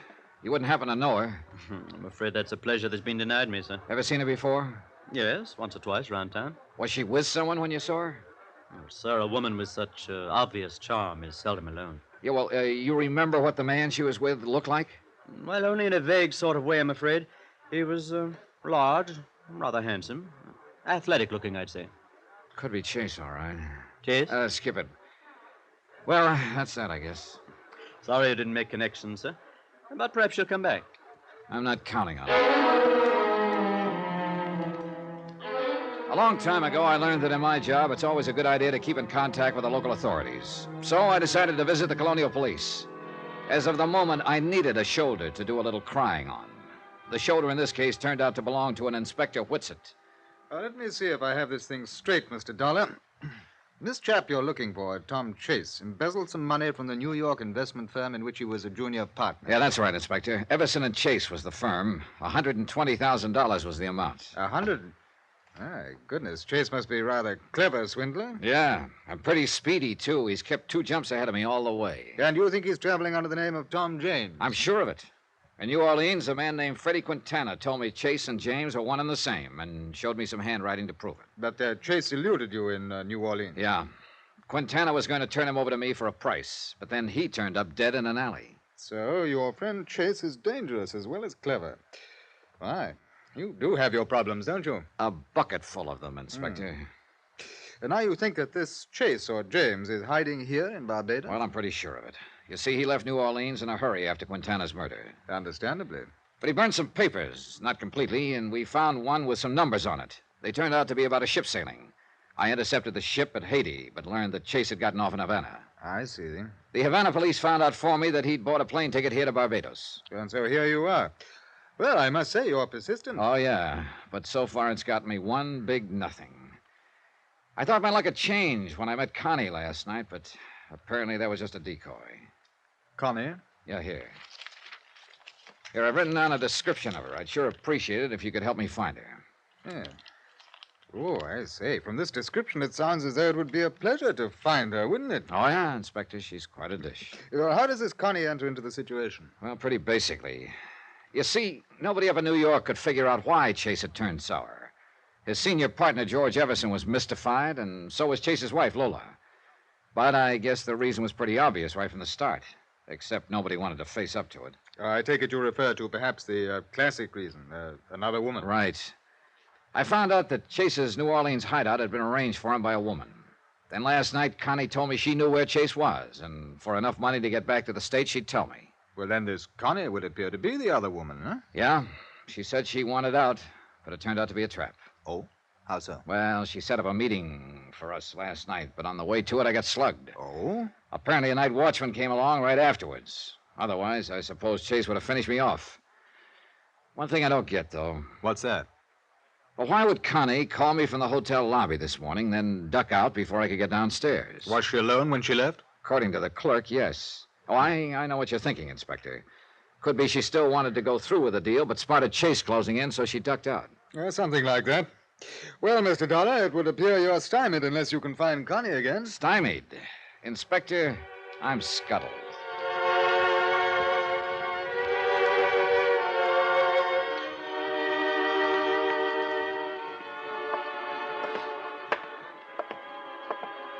Good afternoon, Mr. Dollar. Clerk, has that girl been back? The one you called, Connie? Yeah. No, sir. I've been keeping an eye out for her here in the lobby, but I've seen no sign of her. No calls or messages for me, huh? No, sir. If I see her, of course, I'll get in touch with you immediately. You'll be in your room? No, I'll be at the Trade Winds bar. The Trade Winds? Well, that's one of the waterfront bars, isn't it, Mr. Dollar? That's right. It's none of my business, sir, but I would be just a bit careful if I were you. Now, what's that supposed to mean? Well, that part of town, sir, it's not the best. Oh, you're telling me. I got hit over the head down in that part of town last night. And now you're going back there? Real glutton for punishment, huh?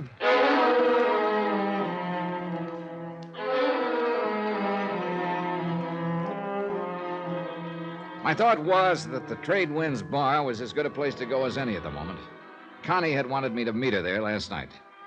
If she really was on the up and up, she might try to contact me there again.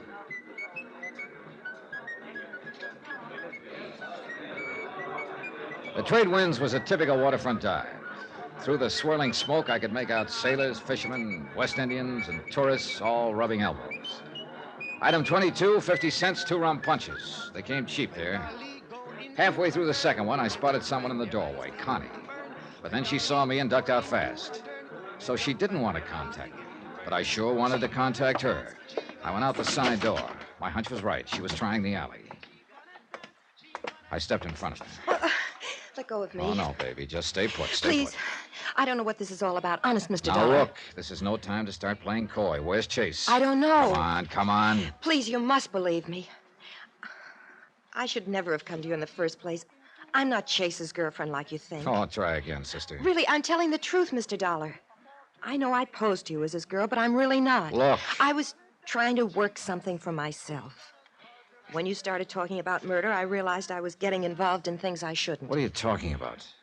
Honestly, I can explain everything to you, Mr. Dollar. Okay. Inside. That's just what you're gonna do. Look, we'll take this table right here. Go on, sit down. All right, now, Connie, let's have it. Mr. Dollar, I want you to know I'm pretty ashamed of myself for what I was trying to do. It was wrong. I should have realized it sooner. Less editorial and more news, huh? Well, I met Tom Chase, or Tom James as he calls himself, here in Barbados a couple of days ago. A couple of days ago? You mean in New York a long time ago, don't you, Connie? No, Mr. Dollar, I wasn't Chase's girlfriend. I'd never seen him before 2 days ago, right here. Go on. I had a date with him. Then I found out you'd been asking around town for him, so I decided on a plan. So? I found you and told you I knew where Chase was. You thought I was his girl, and so I went along with it. I was supposed to have a date with him last night here at the Trade Winds, but he didn't come. He was too busy hitting me over the head at the time. You telling me the truth, Connie? I swear it. Then there's one big question. Why did you do it? Because I'm broke, Mr. Dollar. I'm stranded here in Barbados, and I want to go back to the States. I thought You that were if- going to put the finger on him for enough dough to get back to the States, huh? I'm afraid that's about it. And you don't have any idea where he is now? None at all. Well, that's just fine. My last lead, out the window. I'm sorry, Mr. Dollar. You're sorry. Look, did he mention his girlfriend to you? He did say he was expecting a friend down here. They probably had it rigged for her to meet him here later. He didn't give you any indication where he was staying, huh? No, Or what his future plans were? no. There was one thing. Well, what was it? Well, I don't know if it means anything Well, or come on, not. let's have it. Well, we were here at the Trade Winds night before last. Afterwards, we walked around the waterfront for a while. Yeah? Tom stopped and talked to one of the fishermen there for quite a while. Ah. Did you hear what they were saying? No, they left me and went off to one side. Now, listen, Connie. Do you think you'd recognize that fisherman if you saw him again? Yes, I think so. Then come on. We went outside. It was sunset. A few fishermen were scattered along the wharves, mending nets, getting their gear in shape. We gave each one of them the once-over, then kept going. Suddenly, Connie stopped. There he is, Johnny. The one who's yawning. Okay, thanks. You stay here. Good evening. Good evening. You don't sound very convinced. Oh, sure, it's a good evening. Soon it will be a good night, and then I can go to bed. Hey, look, I'd like to ask you a couple of questions. Oh, sure. Sure. Mind staying awake a few minutes? Good. It's that I'm tired. Last night I worked all night. Oh? Fishing really must be good around here. It's not the fishing, it was the passenger. Passenger? Who? He don't give his name. Where'd you take him? Lagos Island. Where's that? 3 hours by boat from here. What's there? Nothing. Nothing. A small abandoned pier, an old abandoned house. Nothing else. Nobody else. Uh-huh. You let him off there, huh? Yes, but he should be comfortable. He took much food with him. You mean he's there now, then? Sure. There are no boats there, and nobody could swim so far. I see. Okay, partner. Thanks a lot. Pleasant dreams.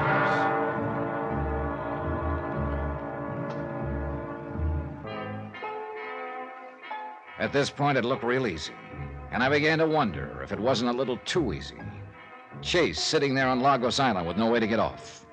All I had to do was hire myself a boat and go pick him up. I looked at the fisherman. He smiled at me politely. I looked back at Connie. She smiled too. Yeah, everything could be on the up and up. Or it could be a great big trap. But one thing was clear. I was going to have to go to Lagos Island to find out.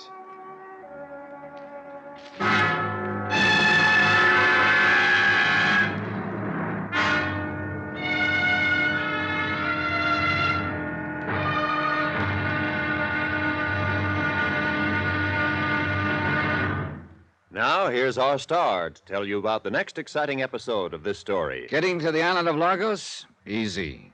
But getting away from it in one piece, that's a different story. Join us, won't you? Yours truly, Johnny Dollar.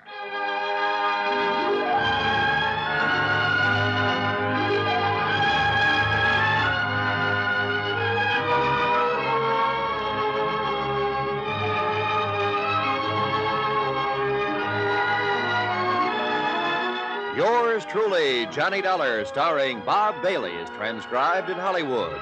Written by Robert Reif, it is produced and directed by Jack Johnstone.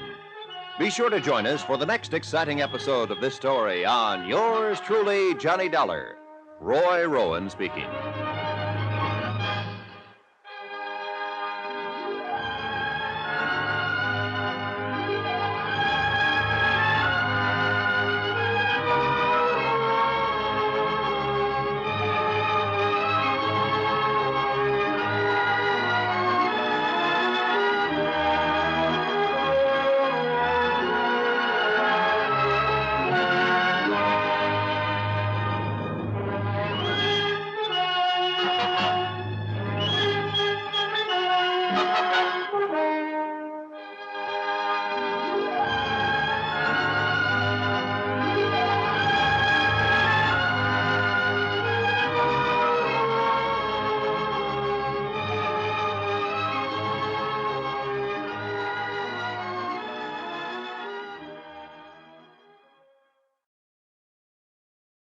Watch more episodes of Yours truly, Johnny Dollar on Golden Age Radio, rumble.com/C/GAR.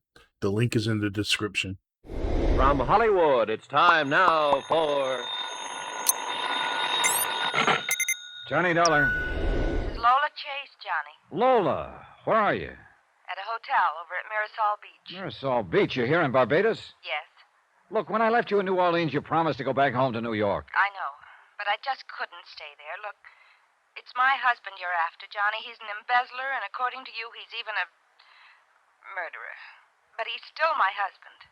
If there's anything I can do to help him... Lola, the best you can do is to stay away. I'm sorry, I just can't, Johnny. Please don't try to make me. Lola, I'm coming over to see you.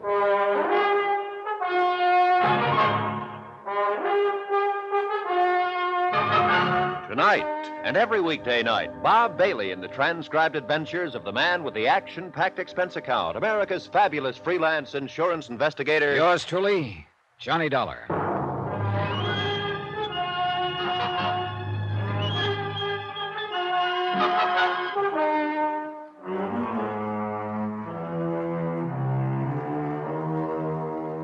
From Special Investigator Johnny Dollar, location Barbados, British West Indies. To the Home Office, Universal Adjustment Bureau, Hartford, Connecticut. Assignment, the Phantom Chase matter. Expense account continued.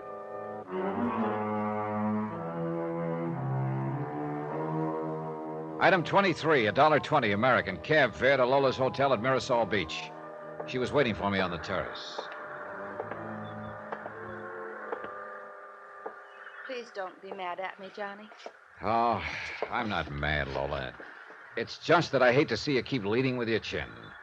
It's the best way I know of to get kicked in the face. I know. But... After all Chase has done, you Johnny, still... I've discovered something about me. Yeah? What do you mean? It does hurt to get kicked in the face. It hurts plenty. But you know, after a while, you get over being hurt. Oh? When you found out it was a woman who arranged Tom's hideout in New Orleans, I thought, well, it seemed like the end of the world for me. Up to that point, I kept trying to tell myself that the reason Tom had embezzled the money was because he was in trouble of some kind, and I could help him. But I guess down deep I knew, right from the start, it had to be another woman. And that's why I wanted you to go back to New York, Lola. I don't want to see you get hurt anymore. I know. But, Johnny, I don't think I can be hurt anymore. Yeah, well, I wouldn't count on it. I mean it. When I found out there was another... It ended a lot of things for me. And one of them was the way I used to feel about Tom. You're over it now? Well, not completely, of course, but things are different with me now.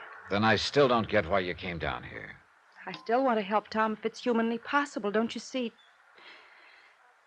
Let's say I feel obligated to because of the way things used to be.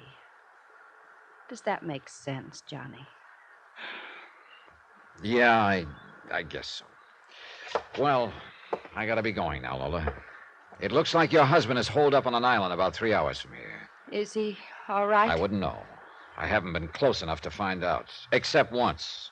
And that once got me a lump on the head. What do you mean? Oh, I ran into a girl named Connie. Thought she was Tom's friend. She offered to locate him for me. I guess he was following and caught up with me down at the waterfront. He attacked you? Yeah. Then it turned out the girl was only trying to promote herself a trip back to the States. She knew I was looking for Chase. She'd had a date or two with him, so she saw a chance to make some money. But how did you find out where Tom's hiding? The girl heard him talking to a fisherman. She pointed him out to me. He told me he'd taken Chase to Lagos Island. Now, if that fisherman's on the level, it looks like the case is just about wound up. And if he isn't? It could be another trap. But with luck, I should be back by dark with your husband. I'll be waiting, Johnny.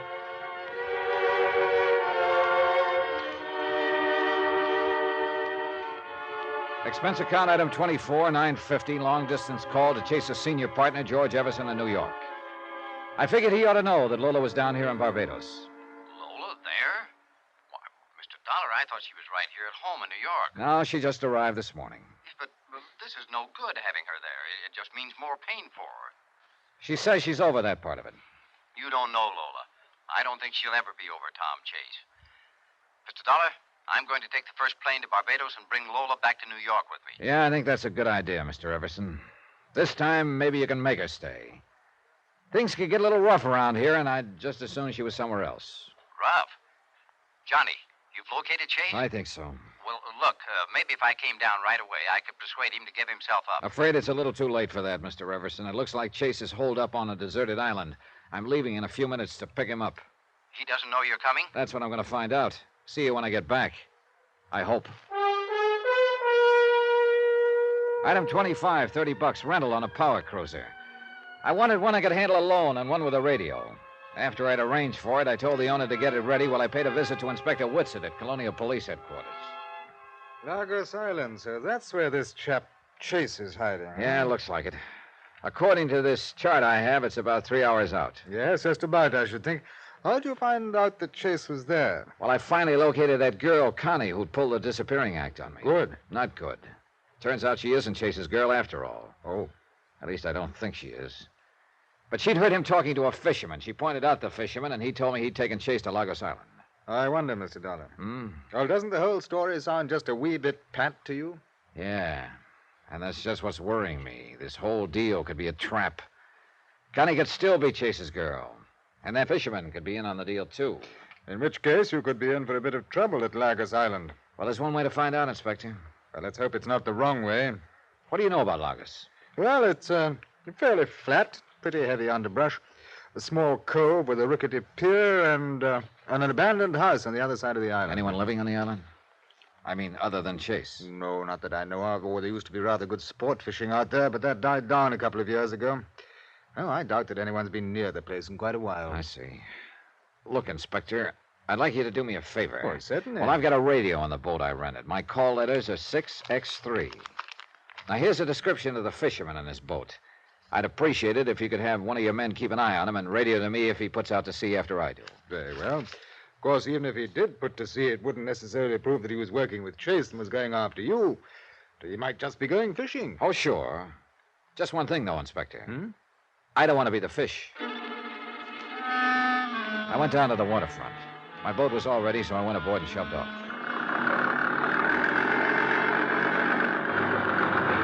Once out of the harbor, I set my course for Lagos Island. The boat was equipped with a rig for lashing the wheel in position, sort of an automatic pilot. So I snapped it in place and started down into the cabin. And then I saw the cabin was occupied. Lola. Hello, John. Oh, great. For 2 cents, I Lola. knew you'd turn back and put me ashore, but please don't. I can't, but only because I can't afford to take the time. I'm glad. But if you think I like the idea of your stowing away, you're crazy. Do you mind telling me why you did it? For a very good reason. Well, let's have it. Tom obviously doesn't want to be found. I think he's made that clear enough. And you, well, you're the kind who doesn't stop until you finish your job. So? So, that being the way things are, Johnny, somebody could get hurt. And I couldn't stand that. I thought that maybe if I came, there wouldn't be any violence. Oh, look, Lola, Chase isn't going to get hurt if you'll just be sensible. I wasn't only thinking of Tom. I wouldn't want you to get hurt either, Johnny. Oh? I've thought about you a lot. About how wonderful you've been to me. It's funny. What is? Oh, just that if things were different, maybe you and I... Maybe. But things never are different, Lola. I know. Are you sure that's the reason you came along? What do you mean? It wouldn't by any chance be because you want to help Tom Chase. Help him? I told you, Johnny, if there's anything I can do to help you, I want to. That's why I came down here. Help him get away from me. Thanks for your very charming opinion of me. It's wonderful knowing that's the way you feel. Look, Lola, whatever my own private opinions and feelings are or might be, sometimes I have to file them away and concentrate on the way things look. When the time comes, Johnny, you'll see that isn't the way it is at all. I hope so, because the time could be pretty soon. 6X3 from Barbados Control. 6X3 from Barbados Control. Over. This is 6X3. Go ahead. This is Inspector Whitsett, Dollar. Oh, yes, Inspector. The fisherman in question left the harbor about 20 minutes after you did. He may be following you. Be careful. I'll try, believe me. Thanks, Inspector. Over and out. What does that mean, Johnny? It means that this Lagos Island deal could be a trap. Oh, what are you going to do? Find out. What else?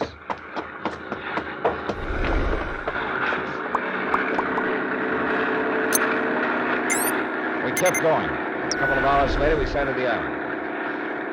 There was no sign of life, and I headed for the rickety pier.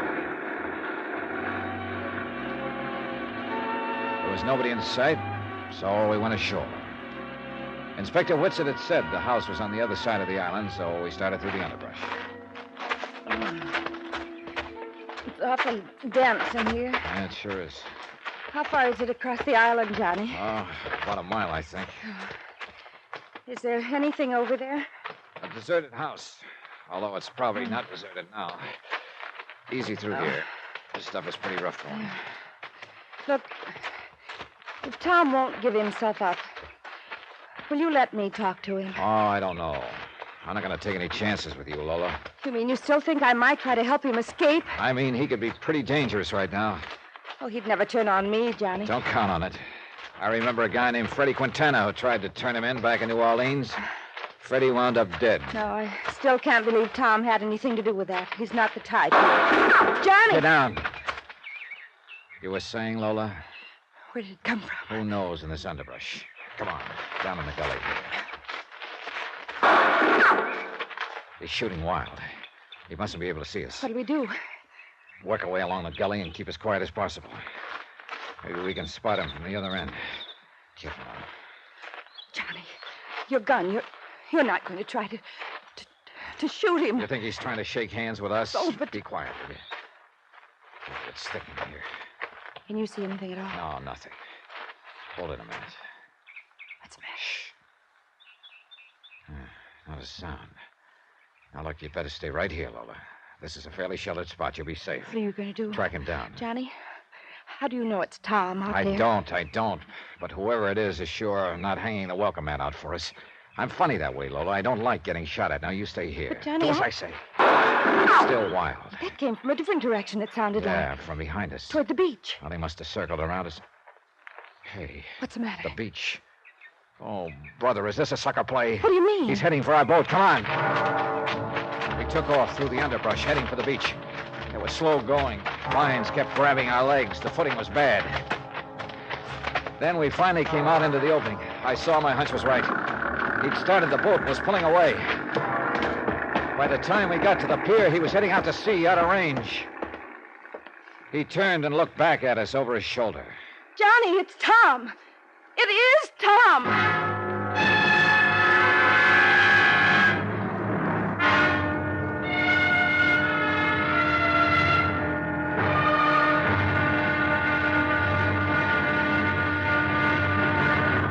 Now, here's our star to tell you about the next exciting episode of this story. Next, a friend of the rescue and an unfriendly phone call from a killer. Join us, won't you? Yours truly, Johnny Dollar.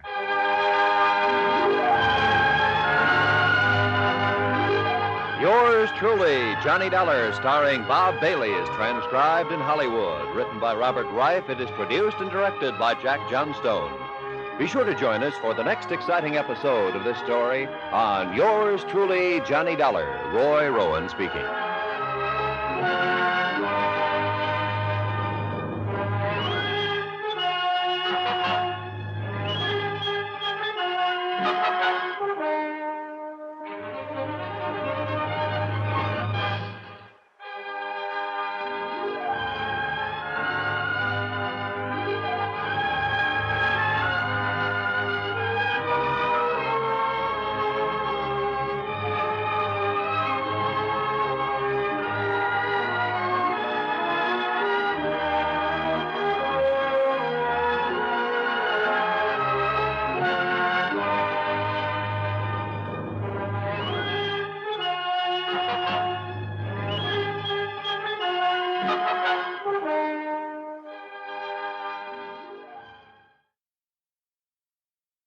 Watch more episodes of Yours truly, Johnny Dollar on Golden Age Radio, rumble.com/C/GAR. The link is in the description. From Hollywood, it's time now for Johnny Dollar, boy genius. Oh, look, Johnny, don't blame yourself. We come here to Lagos Island to pick up Tom Chase. So what happens? He circles around behind us, grabs a boat, and takes off. But how could you help it? I should have figured what he was up to. He was all alone here on the island, no way to get off. So we obligingly show up in a boat. He pins us down in the underbrush with a few wild shots while he works his way around to the boat. Well, one thing I got to admit, Lola, your husband's no dummy. Please, Johnny, I'd just as soon not be reminded of Tom's cleverness. Embezzlement, murder, escape. If that's cleverness, I don't want any part of it. Oh, if he'd only turn himself in. Oh, fat chance of that. Maybe if he goes back to Barbados, we can find him there and persuade him. You're overlooking one small detail, Lola. Huh? You and I are now in the same spot Tom Chase was. We're alone on this island, and there's no way off.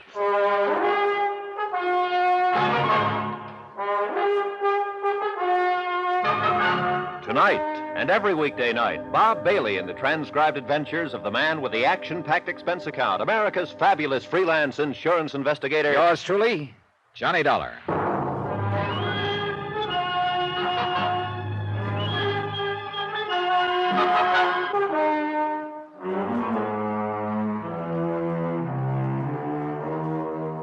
From Special Investigator Johnny Dollar, location Lagos Island, 3 hours by boat from Barbados in the British West Indies. To the Home Office, Universal Adjustment Bureau, Hartford, Connecticut. Assignment, the Phantom Chase matter. Expense account continued.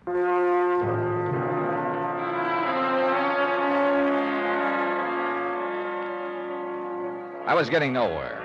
I've been on the trail of Tom Chase ever since he'd embezzled $120,000 from his New York investment firm and jumped bail. First to New Orleans. There, a man named Freddie Quintana had offered to deliver Chase for a price. But Quintana had wound up dead in an alley. Obviously, Tom Chase didn't want to be delivered. I'd finally tracked him to Barbados and found a fisherman who told me he'd brought Chase here to Lagos Island. Chase's wife, Lola, had flown to Barbados and insisted on coming with me to the island, hoping she could convince her husband to turn himself in.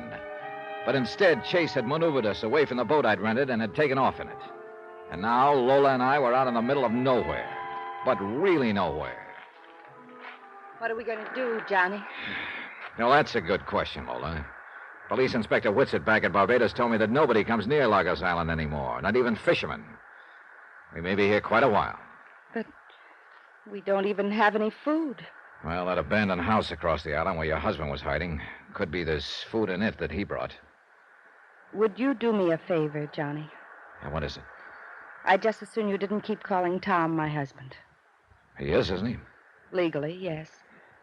When I found out he wasn't traveling alone, that it was a woman who arranged his hiding place in New Orleans, I guess I just quit thinking of him as my husband. Oh. How do you think of him now? As a confused animal on the run. He doesn't seem very confused to me. One thing I don't get, though. What's that? Well, that night in Barbados, before you arrived, when Chase slugged me over the head in that waterfront warehouse, why didn't he finish me off then? He had a chance to take me off his trail for keeps.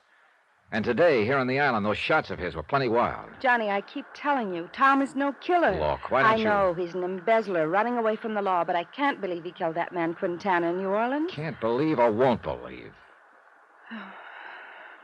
Won't believe, I guess. Yeah.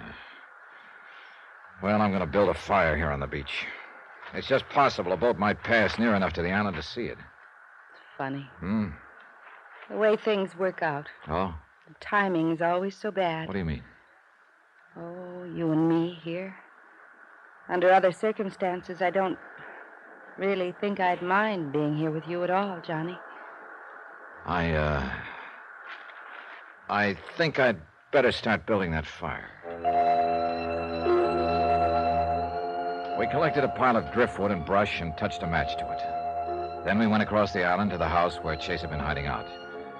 It was a pretty rickety affair, but he left some food. After we'd eaten, we went back and built the fire higher. Then we waited. The hours dragged by, and I was sure Chase was getting farther and farther from me all the time. But there was nothing I could do about it. Finally, I guess I dozed off. Johnny. What is it? What? Look, coming around the point out there. Huh? A boat. Come on. Let's get out where they can see Not us. so fast, Laura. What's the matter? That could be the fisherman who brought Chase here. If he's working with Chase, maybe he's coming here to try and finish us off. Johnny, do you think... Hey, wait. That's a police boat. Yeah, it's Inspector Whitsett. Oh, thank heaven. Come on.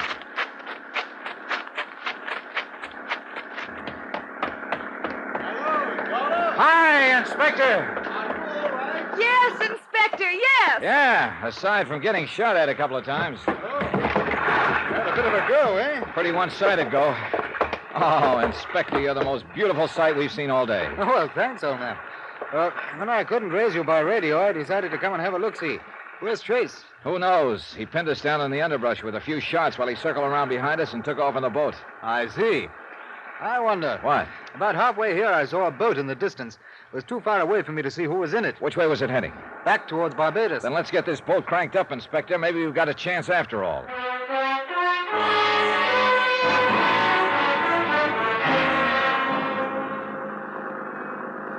I imagine Barbados looks pretty good again to you two. It certainly does, Inspector. Yeah, until you came along, it looked like we were going to turn out to be Lagos Island's oldest citizens. Here we are. Incidentally, Mr. Dollar, do you know a chap named George Everson? Yeah, sure. He's the senior partner of the firm Chase embezzled the money from in New York. He's an old friend, Inspector. Why? Well, he dropped in on me just before I shoved off. What? Said he'd wait for you at your hotel. George here in Barbados? Well, I phoned him earlier, and he said he was going to catch the first plane he could and come down here. But why? Mainly to take you back to New York. Now, Johnny, we've been all over that. Yes, and I still think you ought to... Hey, hold it. What's the matter? That boat on the other side of the pier, tied up there. It's the boat we went to the island in. Yeah, sure. So Chase did come back to Barbados. Good. I'll have the airlines and steamships watched, and I'll get word to the fishing and charter boats. If Chase is there, I think we can keep him bottled up.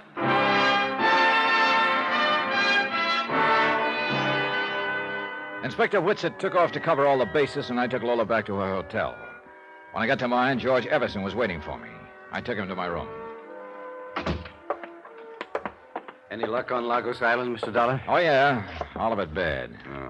You're sure it's really Chase you've been trailing? All the way.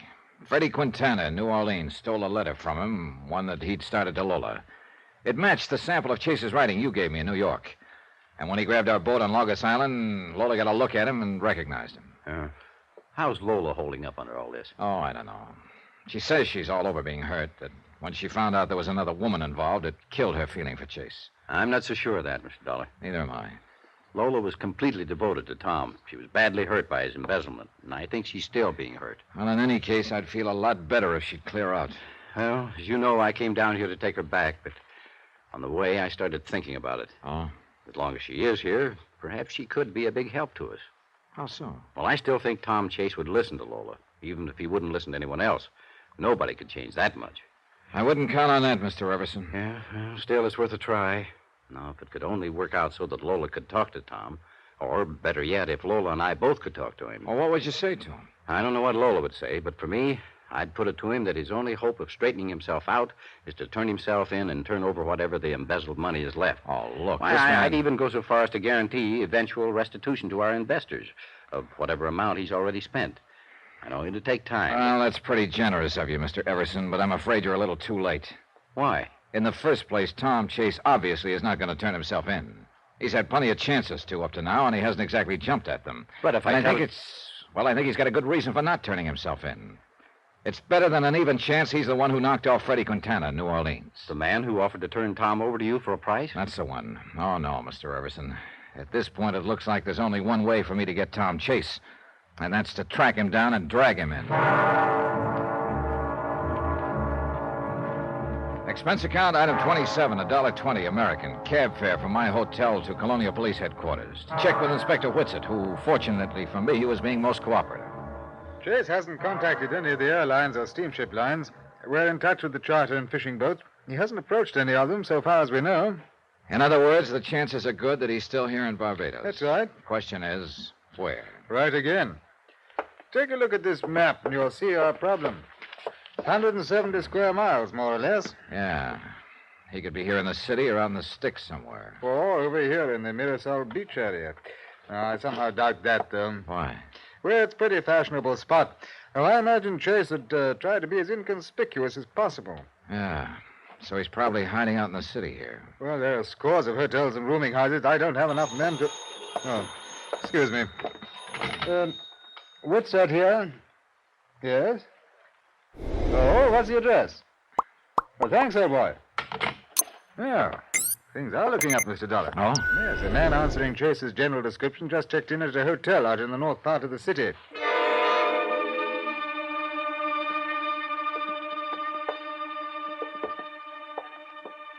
That's the room at the end of the hall, Mr. Dollar. Okay.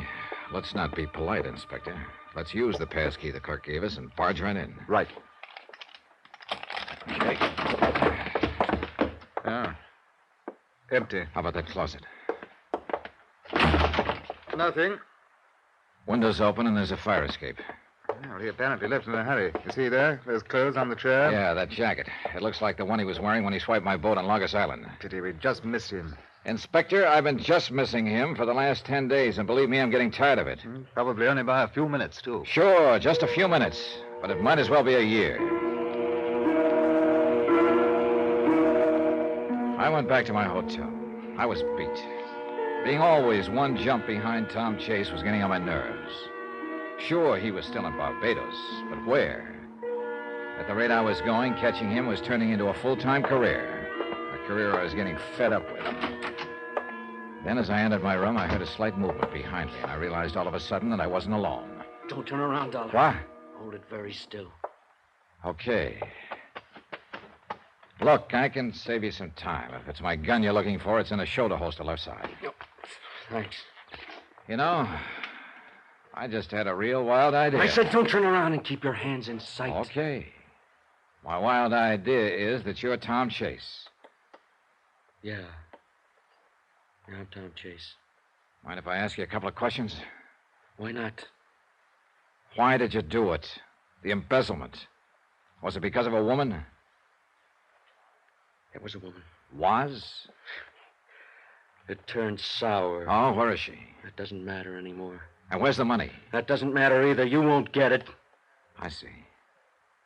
Next question. Why did you come here to my room, Chase? I've tried every trick I know to shake you, Dollar. None of them's worked. You've kept on coming. I can't stand it anymore. I'm sick of running.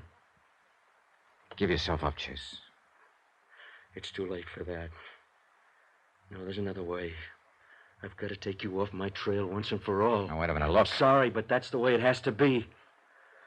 Dollar, this is the end of the line for you.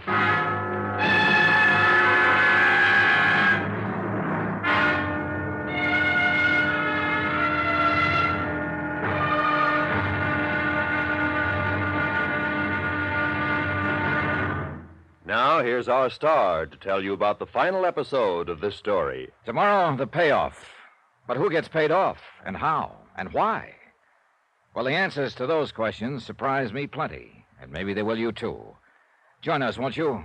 Yours truly, Johnny Dollar.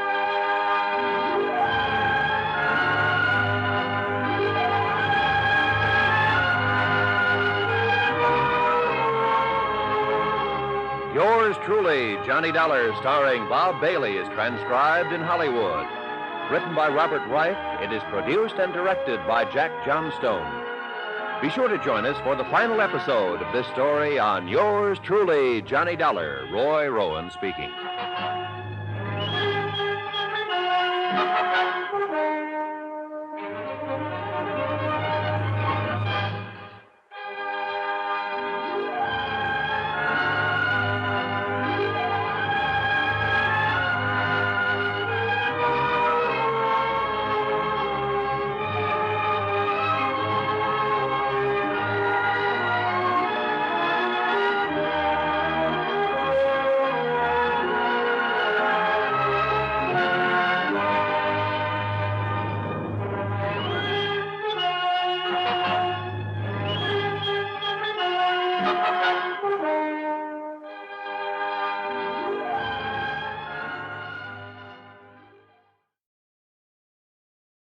Watch more episodes of Yours truly, Johnny Dollar on Golden Age Radio, rumble.com/C/GAR. The link is in the description. From Hollywood, it's time now for Johnny Dollar. It's Lola Chase, Johnny. Hang up, Dollar. Johnny, are you there? Yeah, I'm here, but right now I can think of a lot of places I'd rather be. I said hang up. Johnny, there's someone there with you. Look, Dollar. Is it Tom? It is Tom, isn't it? I'm coming over. No, don't do it. I'm coming over. Stay away, Lola. He has a gun and he means business.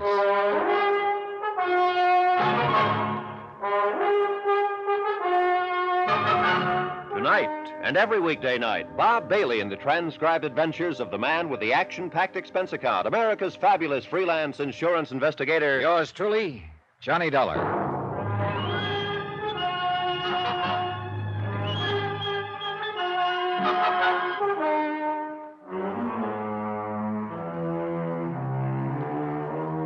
From Special Investigator Johnny Dollar, location Barbados, British West Indies, to the Home Office, Universal Adjustment Bureau, Hartford, Connecticut.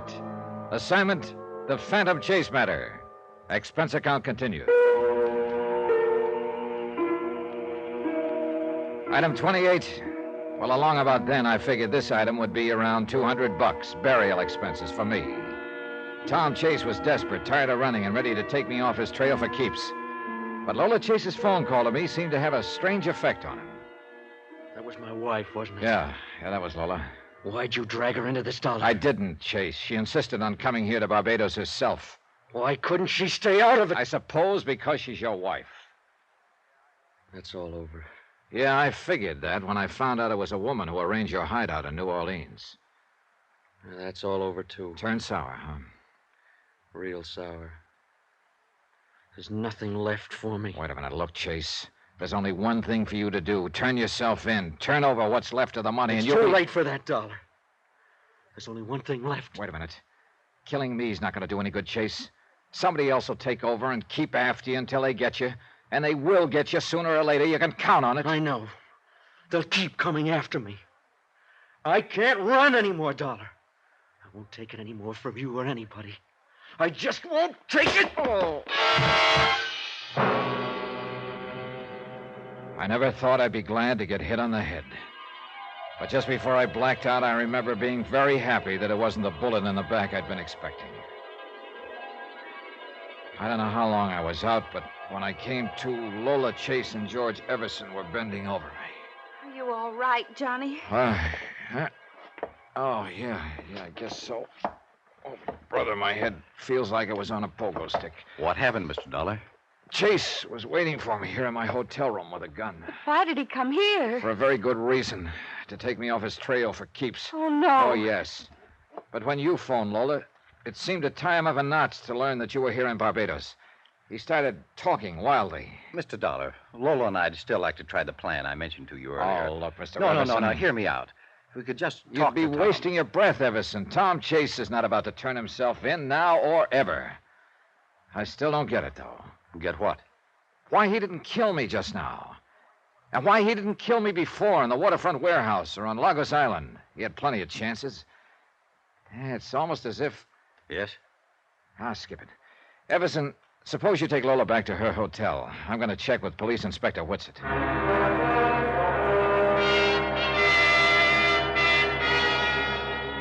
From what you tell me, Mr. Dollar, I'd say Chase was just about at the breaking point. Yeah. That's why we've got to track him down fast before he loses his head completely. Well, we're continuing our check of hotels and rooming houses. I don't think there's anything else we can do for the moment. Oh, excuse me. Whitsett here? Yes, in just a moment. For you, Mr. Dollar. Oh, thanks. Hello? It's Lola, Johnny. He was just here. Chase, where? Here at my hotel cottage. Please come quickly, Johnny. I'll be there in 10 minutes. I made it in 8. Lola was still trembling. It was horrible. He was talking wild, crazy. You see which way he went? Yes. I got to the window in time to see him drive off toward the mountain. Johnny, we've got to find him. He's out of his mind. We piled into the car and took off after Chase up a twisting, steep mountain road. Tell me what happened, Lola. What'd he say? I've never seen him like that before, Johnny. He's sick. The things he said. Like what? That it was all over. There was nothing left for him. That he just wanted to see me once more before... Before what? He didn't say, but... Hurry, Johnny. We can't take these turns any faster. I begged him to turn himself in. He said he wished he could, for my sake. But that he couldn't. Look, Lola, maybe he just took this route to cross the island. The way he was talking, Johnny, I don't think he was trying to get across the island. Wait a minute, hold it. Look, up ahead. That's the car he was driving. Parked beside the road. Next to a cliff, Johnny. Yeah. All right, Lola. You'd better stay right here in the car. Yes, I guess I'd rather. I walked to the edge of the cliff and looked down. His body was crumbled up on the rocks below. I climbed down. He was dead, all smashed up. It wasn't pretty. I climbed back to my car. Lola just looked at me with the big question in her eyes. All I did was nod. All she did was slump over on the seat. I drove her back to her hotel and phoned Inspector Whitsett. Then I went back to my hotel. Expense account item 29, $3. Drinks for me. I thought about a lot of things.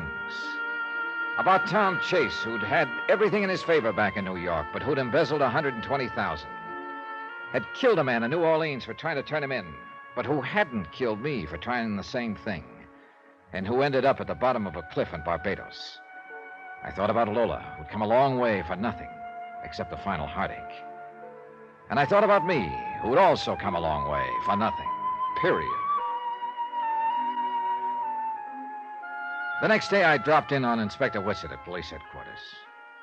Well, Dollar, I've missed you. I sort of took time out for a while, Inspector. I don't wonder. Yeah, Mrs. Chase, of course, identified the body. The inquest was this morning. Verdict suicide. Burial's this afternoon. Here in Barbados? At first, Mrs. Chase wanted to take the body back to New York, but Mr. Everson felt that that would just be adding another painful experience to those she'd already been through. Oh. Yeah. Well, I still don't have the money Chase embezzled, Inspector. No, and offhand, I'd say your chances of finding it were not too good.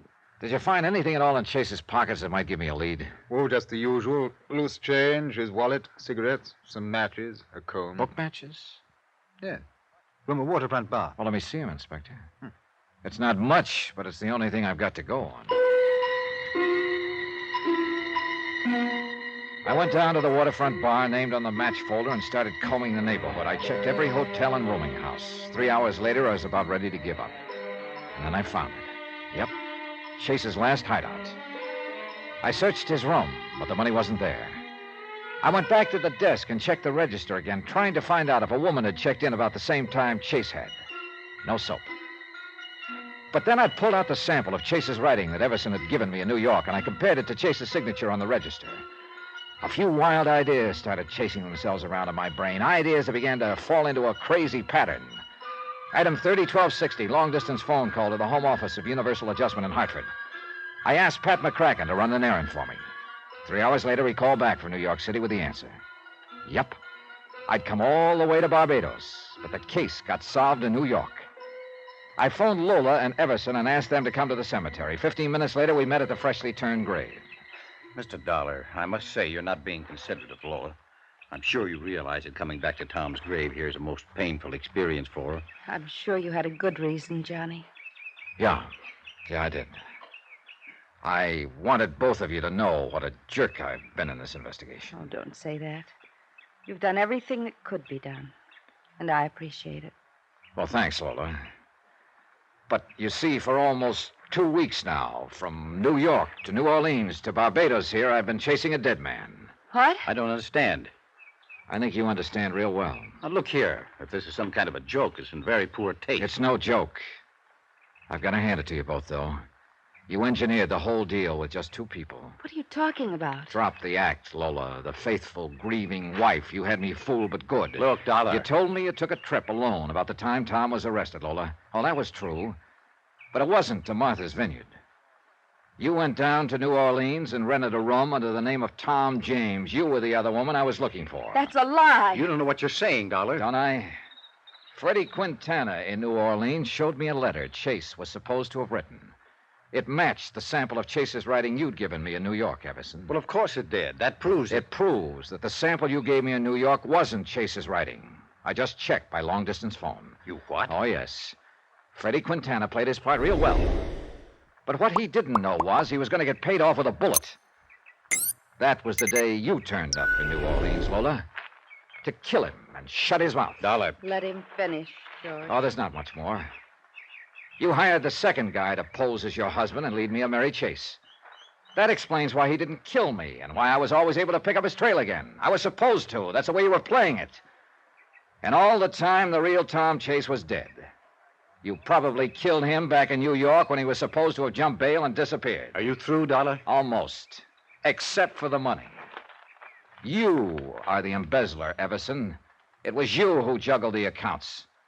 And after I ran into a dead end down here with a fake Chase's death, you and Lola could live happily ever afterward with the dough. Go on. Of course, the fellow you hired to pose as Chase didn't realize he was going to get paid off the same way Quintana was. What are you talking about? The way you helped him over that cliff, Everson, to make it look like suicide. How did you know? I probably wouldn't have tumbled to it if I hadn't checked his handwriting. Of course, you can't prove any of this. Like to exhume the body, ship it back to New York, and prove that it isn't the real Tom Chase? The body stays where it is, Dollar. Oh, put that gun down, Everson. They already know most of the story in New York. You're bluffing. Then why don't you call the bluff and find out?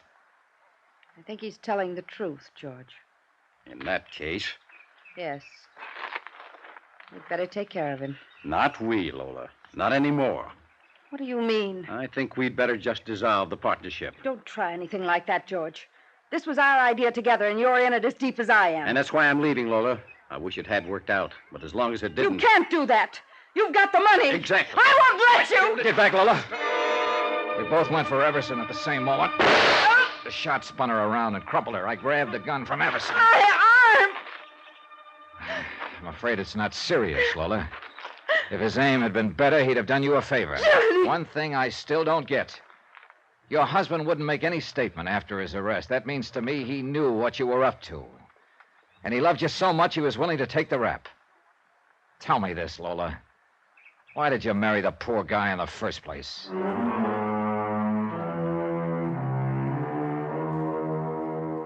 Expense account total $1,723. Lola and Everson were turned over to the authorities, and Everson gave up the key to a safe deposit box in New York where the embezzled money had been all the time. It also showed us the deserted spot on Long Island where he and Lola had hidden the body of the real Tom Chase. Remarks? Dear Pat, next time you call me for an assignment like this one, I hope you get a busy signal. Yours truly, Johnny Dollar.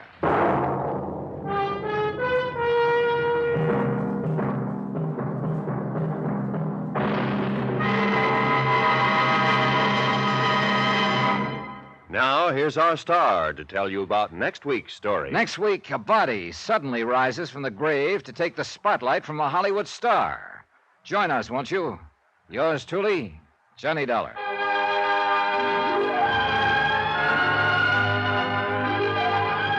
Yours truly, Johnny Dollar, starring Bob Bailey, is transcribed in Hollywood. Written by Robert Reif, it is produced and directed by Jack Johnstone.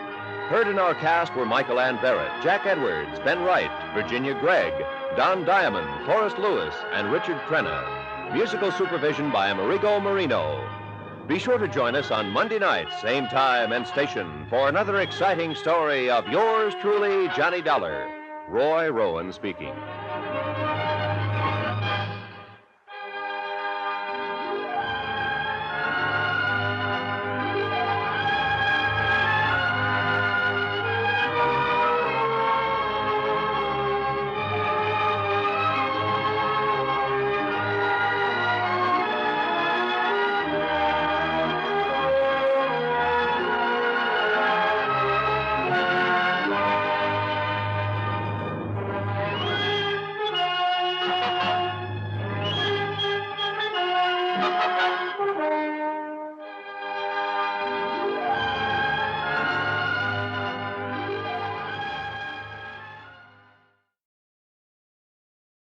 Watch more episodes of Yours Truly, Johnny Dollar on Golden Age Radio, rumble.com/C/GAR. The link is in the description.